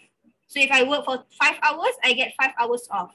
But sometimes you can't even claim that 5 hours off from your duty because your job is so packed that you don't have a chance to take off leave. So that's the challenges of hospital pharmacists, and that's where we see a lot of hospital pharmacists are leaving because they cannot stand the challenges, the work, the job scope as well. Okay, but the advantages is we always in Malaysia is kind of we believe that you are safe if you work with government, and also we have automatic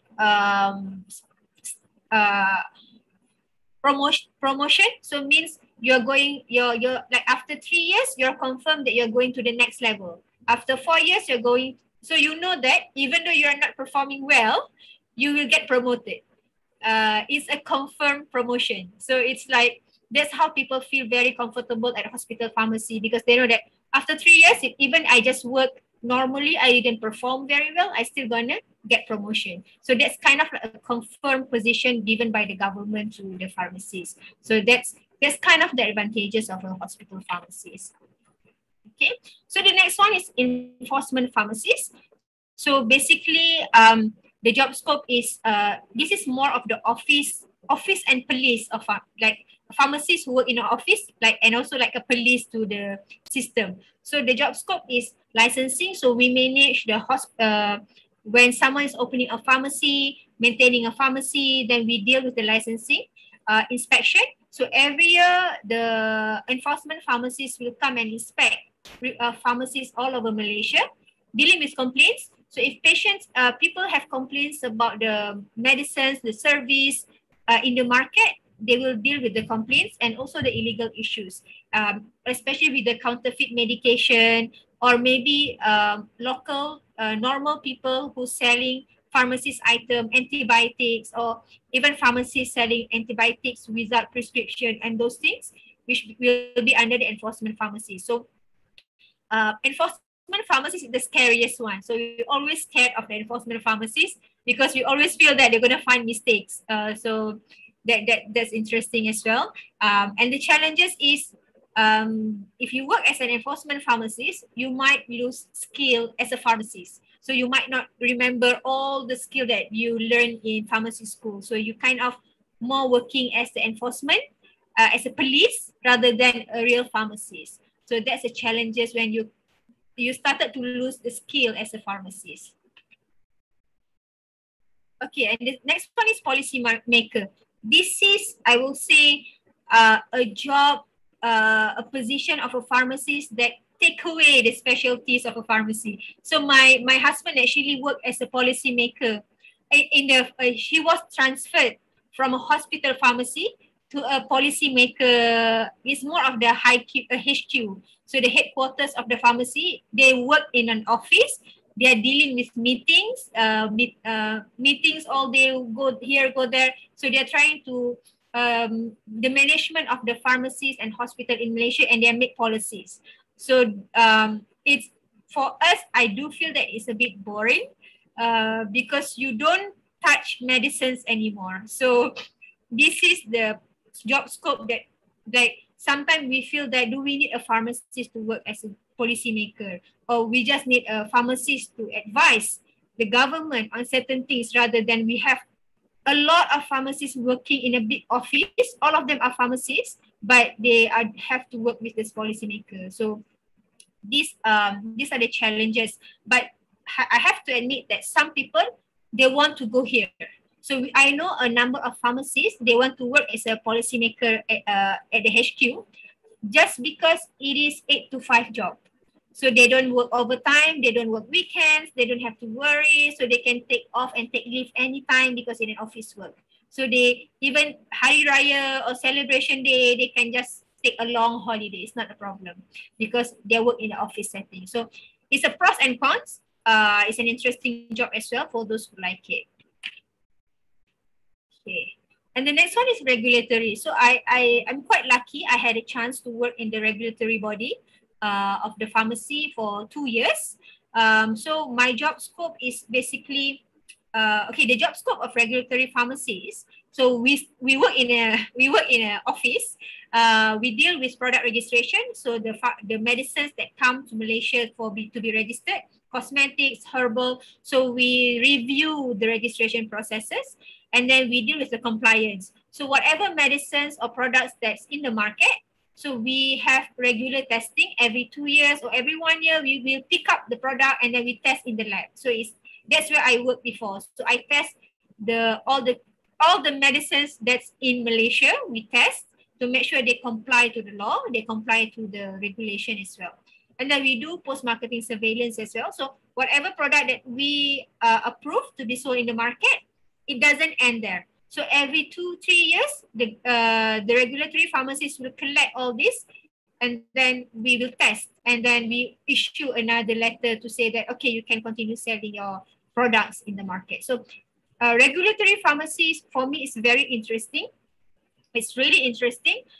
So because you kind of like, you know a lot of things. So for me, when I was in the regulatory, I know why Panadol, so Panadol, paracetamol Panadol is superb compared to other paracetamol formulations. So when you go in depth, you do the test, you go to their paperwork, and then you understand why their product is more expensive, why all the quality effects. So all other products are being approved as well, but you understand the quality differences, and all those things is important.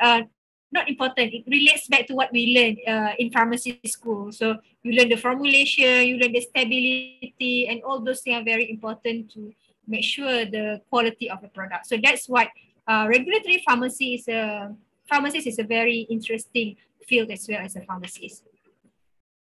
Okay, now the next one is industrial pharmacies. So challenging as well because in Malaysia, our students are not well trained to be an industrial pharmacist. So to work in the pharmaceutical industry. So I went to a company before, a pharmaceutical factory, and I talked to the supervisor, and she said that they kind of prefer to take pharmacists from India than our local pharmacies, because they said in India, the pharmacy students are well trained in formulation. So they have a very good industrial training, but not students from our country. So students from our country, they are trained more on the clinical side.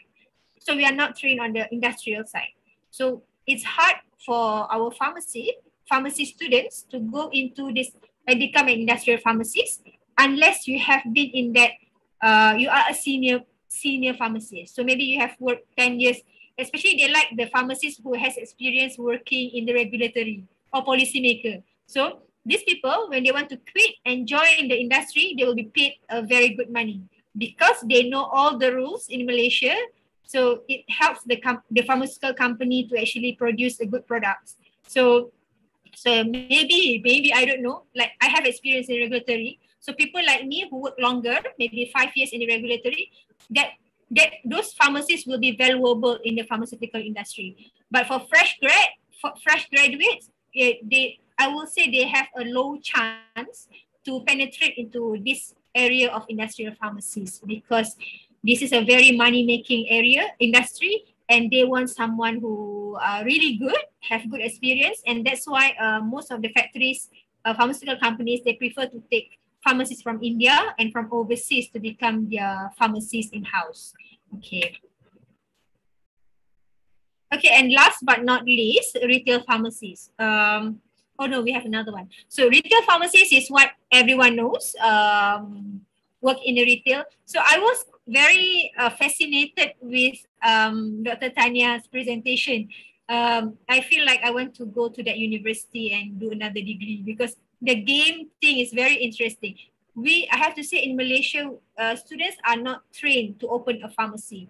So most of our syllabus kind of prepare students more on working as a clinical pharmacist. We are not well trained to open a pharmacy. So our students, like if they graduate and they want to open their pharmacy, it's not possible because they don't have the experience. So usually to become a retail pharmacist and open their own pharmacy, they will work at retail pharmacy first.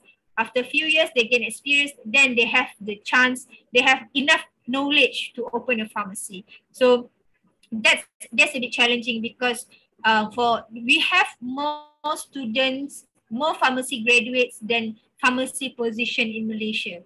So I think the only way to accommodate these graduates are by opening more pharmacies. But because it's not trained in university on how to open a pharmacy, so the graduates have to go out, find their own experience, in their own way, gather information here and there and try to open their own pharmacy. So that's the challenge. And for me, I can see that opening a pharmacy is the fastest job that you don't have to depend to other people. So as long as you have the initiative to open your own pharmacy, you can open anywhere. So it's up to you. So, but to have that knowledge to open a pharmacy is a tricky way that they need to have enough experience before they can open it. And yeah, pharmacy is quite a good money and good future as well, especially during the COVID, the lockdown. You can see that all of the business has to shut down, but pharmacy can open because we are health under the health system. So that's another benefit of having a retail pharmacy. Okay, and the last one. So this is the last option, not the last option. Another option after students graduate from pharmacy, our students. So we have, because after students finish their degree in pharmacy, they have a few options to do their interns. So in Malaysia, if you don't do your 1 year intern, you cannot be registered as a pharmacist. So in order to do this 1 year intern, you need to have a placement.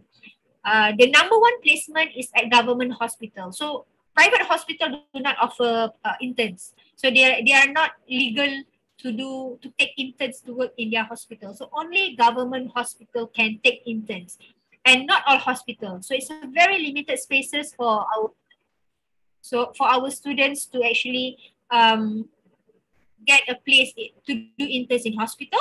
So we have more and more graduates with a less space. So that's why government has opened for students to do interns in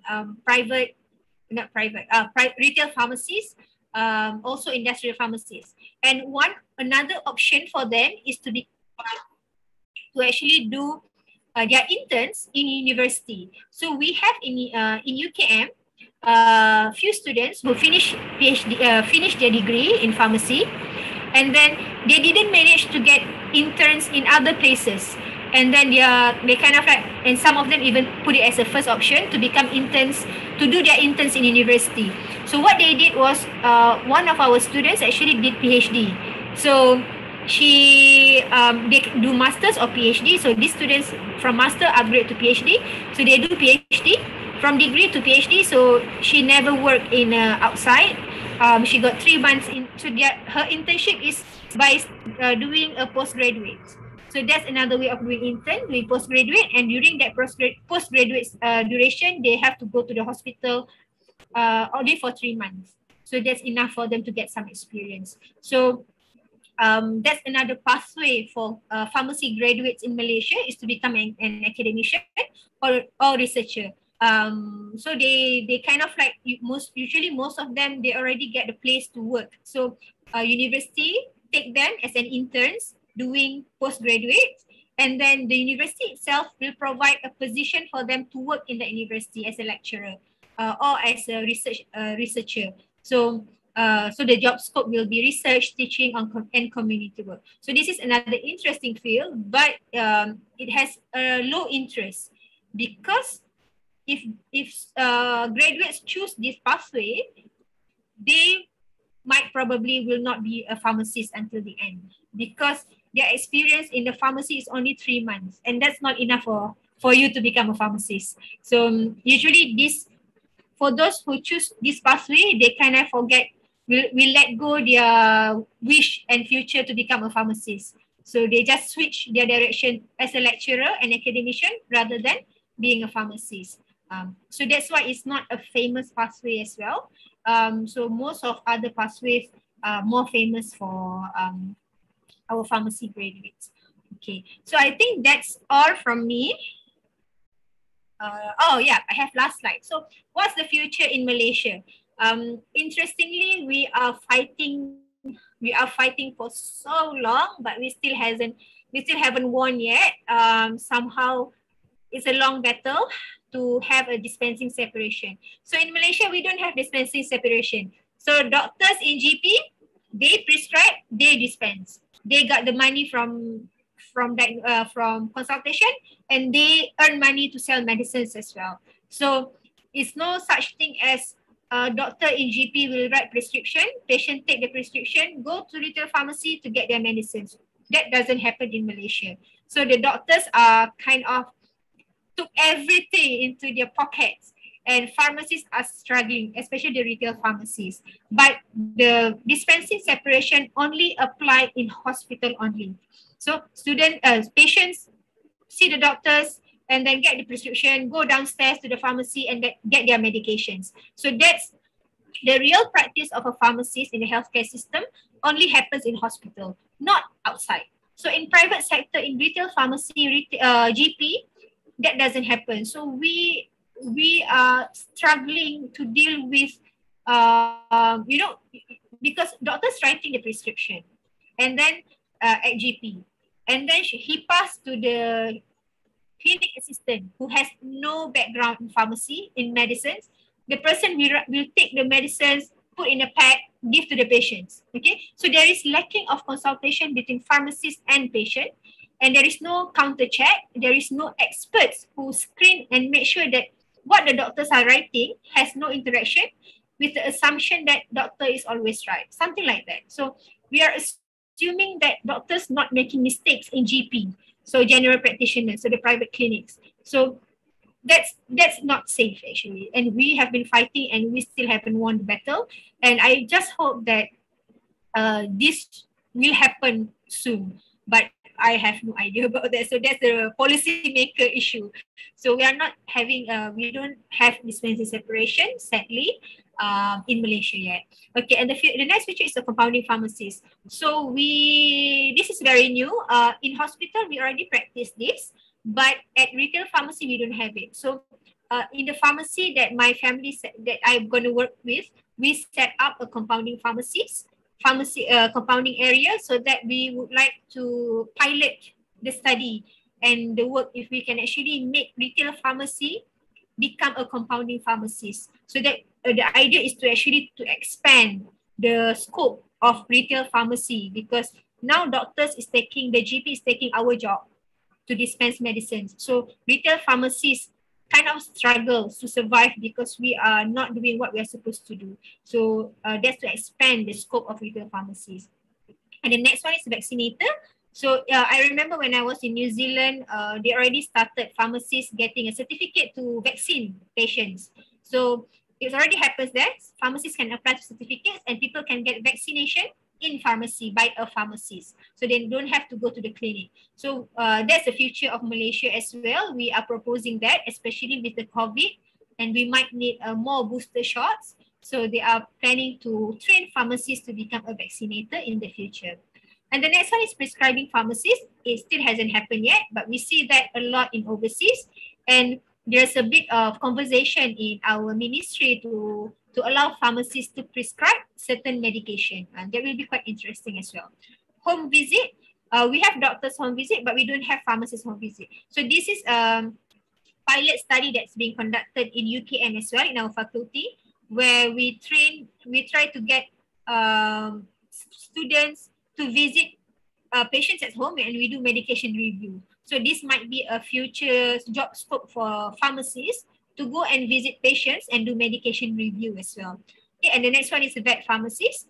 It's the same story. Veterinarian in Malaysia, they have control over everything. No one's going to check. So they are experts in the animals and also the medications and also the formulation. So veterinarian is doing all the jobs. So maybe we can have pharmacists that specialize in animals, and that will be good. And especially if you see in New Zealand, agriculture country, they do have specialization in animals, the pharmacists, which is quite interesting. And the last one is cosmetic formulator, which is my passion, because I believe that we always have chemists making our cosmetic. So why not we have pharmacists? At least we have a more range of and expertise in formulating cosmetic products. And especially pharmacists, we learn about formulation, right? So we learn about compounding in the school years. And after you work, you might not use the skill anymore. So the skill just gone like that. So this will be a quite interesting area. So if you ask your friend, would you like to have a cosmetic made by pharmacist or by a chemist? I don't know. If I'll choose pharmacist. So this will be a quite interesting future as well. Okay, I think that's all from me. So I'm a cosmetic formulator as well. So that's what I did. I have a range of. I work in the hospital. I work in the regulatory. I did academia. I work in retail, and I also do cosmetic formulation. So I have a wide range of interests, and I would like to send my message to all the students. Don't limit your brain that you have to become a pharmacist in a hospital. So be happy and be grateful. You are choosing pharmacy because I believe that as compared to other courses, pharmacists are amazing. We can do lots of things. If a doctor, they just be a doctor, but pharmacists can do a lot of things. So we have a bigger job scope and we have a bigger future as long as you know your passion, you know your interest, and you follow your heart. Okay, I think that's all from me. Okay, thank you for Dr. Hanisa for giving us such informative and interesting presentation. Now come to the Q&A session. We already have one question right here, Dr. Hanisa. From the Q&A window, from Ayuhan Tiara. Hello, Ms. Hanisa. Can you tell me about the management information system in hospital pharmacies in Malaysia, especially on delivering drugs to patients? Thank you. Okay, all right. In the hospital, because we are as I said before, I'm talking about government hospital because that's our biggest sector. Private hospital manage things differently and they have their own policy. So the standardized will be our government hospital. So the medicines, we have a lot of stages. So we have inpatient, we have outpatient. We also have medicine delivery. So a patient actually will come to the doctor and see their doctor every 3 months. The doctor will write prescriptions. And then they come every month to the hospital to pick up their repeat medicines from the pharmacy. So let's say they come and see the doctor in January, April, August, and so on. But in between that, they come to the hospital just to pick up the medicines, and they only see the pharmacist. They don't see doctor. So they means that in a year, they will see the pharmacist 12 times to pick up their medicines. They only see the doctor 4 times. So in between, they see the pharmacist. So that will be the outpatient pharmacist. So their job is to actually deliver. And because we have issues of crowding in pharmacy, we also offer the patient to actually opt for drive-through. So we have drive-through system, patient order, message, and we have a special drive-through sector. They drive through with the car, pick up their medicines, and done. Okay, so they don't have to park the car, queue, wait for a few hours because it's very crowded. Our hospital is quite busy. And then there is another option of delivery. So patient only pay USD about $1 USD per month, and the medicines will be posted to them. Okay, so the pharmacists pack and post the medicines to the patient. So the patients don't have to travel all the way to the hospital. And unless the patient has fridge item like insulin and eye drops, so the pharmacist actually can vendor out to smaller clinics. So even though the patient belongs to that hospital, the pharmacist can send the insulin to a smaller clinics, hospital clinics at rural area, which is closer to the patient. So the patient don't have to come to the hospital, because our hospital is quite crowded. Our clinics is a bit less crowded. So they go there to pick up their monthly medication. They only come to the hospital when they see the doctor. So that's a service that we're trying to improve. That's outpatient. We also have inpatient. So inpatient means the job of a pharmacist is actually we review the prescription of patient in the ward. And then our job is to fill in the trolley, the medicine trolley in every ward and check them. So the medicine trolley already have the name of the patient and their bed. So we just fill in with that, and then the nurse will bring that to the ward. So in that case, we don't deal with the patient directly. So the nurse will deal with the patient. If they have any issue, they will come to us. But for patient in the ward, we do go and see the patient to consult them on certain things, like if they started to use inhaler, or they're using the insulin for the first time. So the pharmacist will go there and counsel the patients. Okay. And the last one in the hospital is actually for patient who discharge. So when the patient discharge, we have a special pharmacist who dealing with the discharge and transferring the patient. So let's say the patient discharged with 5 medication, and then they still have to continue taking the medication.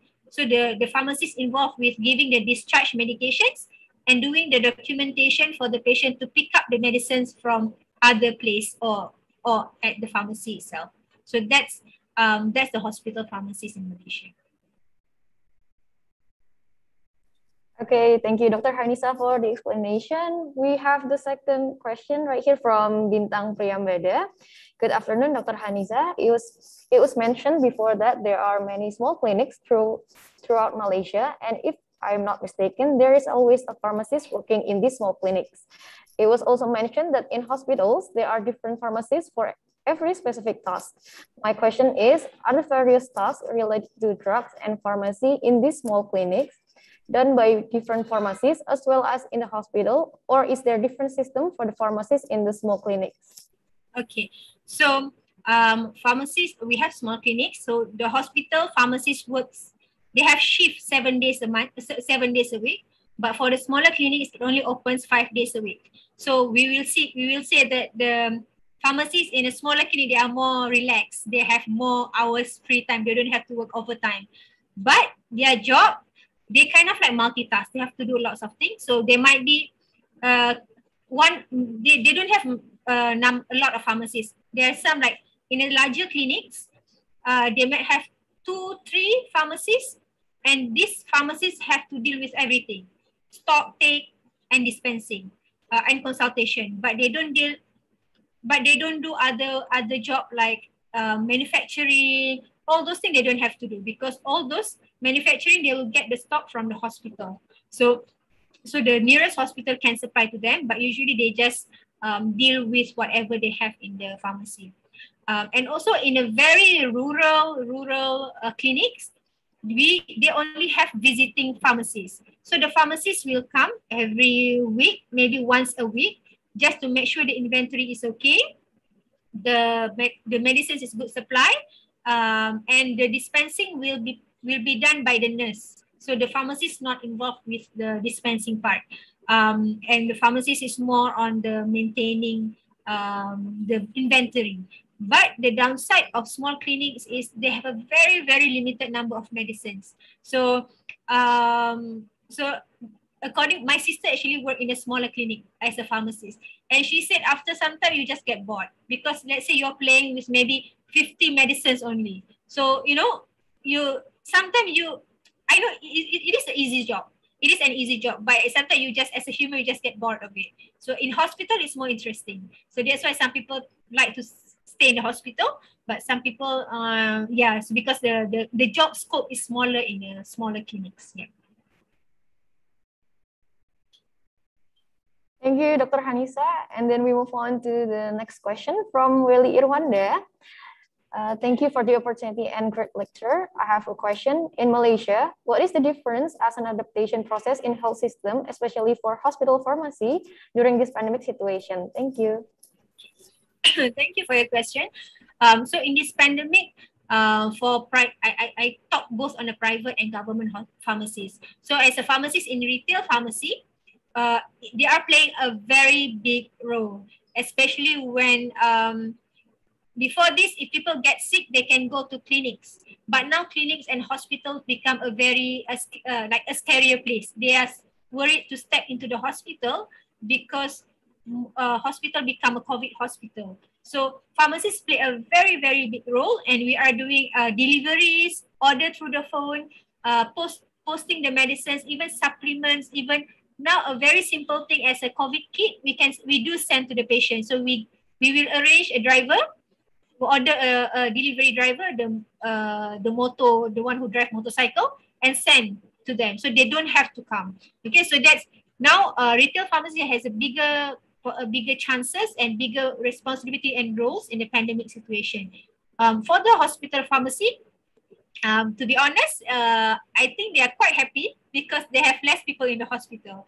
So lots of hospital in Malaysia, they say that they are preventing the patients to come because they don't want to expose to the crowded place anymore. So they are diverting into post the medicines or pick up the medicines rather than the patient has to come, take the numbers, wait for their turn, and then sit there and then pick up the medicines and leave. So the crowd in the hospital has become lesser.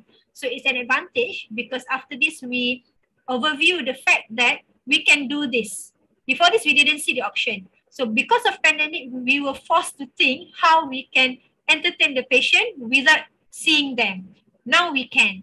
And even doctors are doing teleconsultation. So for like every 3 months to seeing the doctor just call, and then the patients will call the pharmacist to pick up the medicine. So there's a lot of drive-through. So the patient don't have to physically go inside the hospital, and it makes things easier because the pharmacist just focus on packing the medicines rather than other administration work. So that's quite some. The pandemic has brought something quite interesting to our pharmacists as well.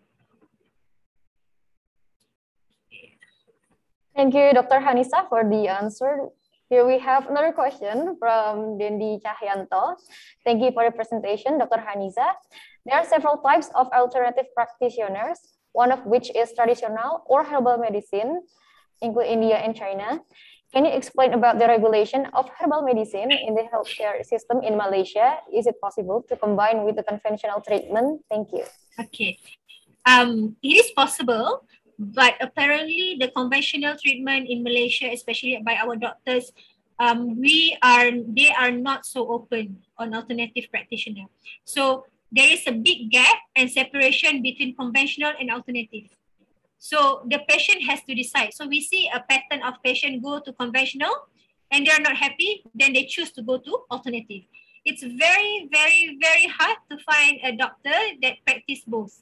So it's a patient's option. But by law, they are legal. So for herbal medicines, for example, for herbal medicines, because you know the sensei, the Chinese practitioner, herbal medicine practitioner, you see their shop has lots of dried herbs at the back. So when patient come and then they consult or whatever, that get diagnosis, and then they get this herb, crush it and put in a tablet or sachet and ask the patient to drink it, make a tea and drink.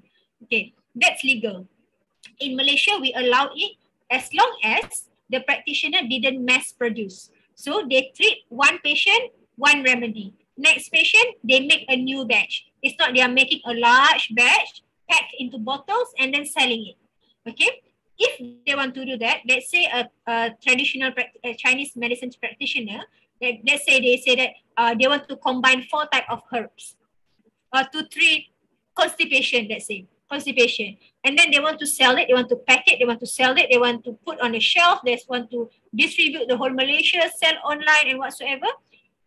They cannot do that in their practice. But there is a way to do that by registering with regulatory. So the regulatory pharmacies that I mentioned before, so they just apply to the government, give the formulation, everything, go through the registration process, and the product has to be made in GMP facilities. So they cannot make in their clinic, in their shop, and then pack. No, they can't. It has to make in a factory that has GMP.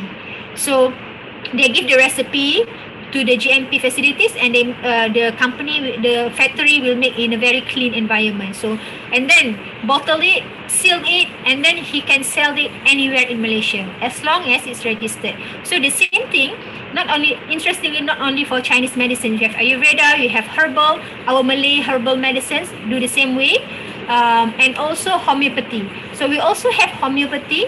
Instead of patient going to the homeopathy clinics, there are homeopathy doctors who register their products, make their products in the factory, and then they can actually sell it widely. So they pack in the nice bottles and send to pharmacies anywhere. So that's the differences. It's well accepted, but it's not well accepted by our doctors. So if, let's say, if I want to go to homeopathy, I just keep it quiet. I won't tell my doctor unless I want the doctor to yell at me. So I'd rather keep it quiet. So that's what's happening. And that's very sad because the patient are not open to tell the doctors the alternative treatment that they are taking. The doctors doesn't know what's wrong. So maybe the doctor's giving medicines and it doesn't work. And then the patients are not willing to share with the doctors, oh, I'm actually taking a different herbal medicines and not taking your medicines, because they are scared of the doctor, because the doctors are not so open with the alternative. So at the end, the doctors confused why the patient's not being healed. The patients are cheating and not being healed. And then at the end, the system failed because we didn't manage to treat the patient properly. So I do hope that that's the thing. So hopefully in the future, our doctors are more open so that the patient are more open to tell that they are taking all these alternative medicines as well. Okay, thank you, Dr. Hanisa, for the answers. Maybe because of the time limit, we need to close the session. Once again, thank you very much for Dr. Hanisa for sharing the knowledge and your experience with us. Before we close the session, I think for Professor Triana, do you want to say something to Dr. Hanisa before we close the session? Thank you very much, Hasna. Thank you very much, Dr. Hanisa, for very, it's very clear and very comprehensive. You also not only talking about the conventional medicine, but also the same situation that we have here about the alternative medicine, and that's really interesting. And also I also love about your encouragement with the young pharmacists about being proud of being a pharmacist. That's really important, I think, because especially for the pharmacy with the one which will have their internship soon. It's really important that they know actually what are the expertise should be, and in this case that they will actually have a very important roles in working together with other health expertise. Okay, thank you very much, Dr. Hanisa, and thank you also for all the committee for arranging these very interesting topics in this webinar. Thank you.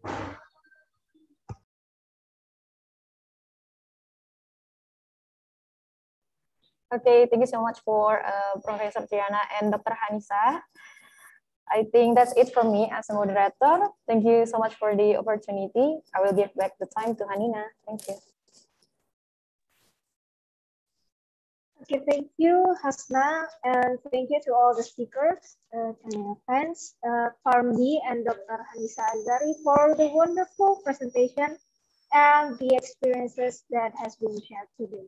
And to all participants, please allow me to remind you to completing the form of attendance that has been shared in the chat room. And also, I would like to remind you that the recording of the webinar is available at the YouTube channel of Kanal Pengetahuan Farmasi Universitas Gadjah Mada, and the participants will be eligible for electronic certificate if they have completed the attendance form and participated until the end of the webinar. And finally, we have come to the end of the webinar. On behalf of the committee, I would like to thank all of you for participating in this webinar, and thank you everyone for making this webinar possible. We wish you good health and hope to see you next time. Good afternoon. Wassalamualaikum warahmatullahi wabarakatuh. Waalaikumsalam warahmatullahi wabarakatuh. Thank you very much, Tanya, Hanisa. Thank you, Tanya, and also Dr. Hanisa. Thank you. Have a good weekend. You too. You too. Good weekend, everybody. Thank you for the great organization. Yeah. Thank you. Thank you very much. Have a nice weekend, everyone. Stay safe, stay healthy, and stay happy. That's the most important thing. Yes. See you. Bye. Yes, Assalamualaikum. bye.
Panitia harus foto lah. Panitia. Panitia. Ayo panitia foto. Nah, lucu ini. Ayo Mas Firman. Oh, iki Buriris ditoknya sih Mas. Buriris nganu iki di samping.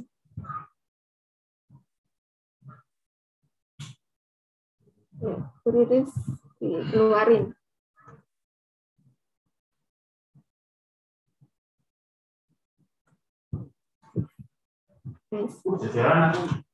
Nih, Pak Tejo nggak kelihatan. Ayo. Ngajar Yutero. Mas Firman ngajar Yutero ya. Bisa Yutero, ini siapa Pak Abdul lah. Ini kok diwalu. Oh iya kan? Yutero dulu. Oke, ditutup aja.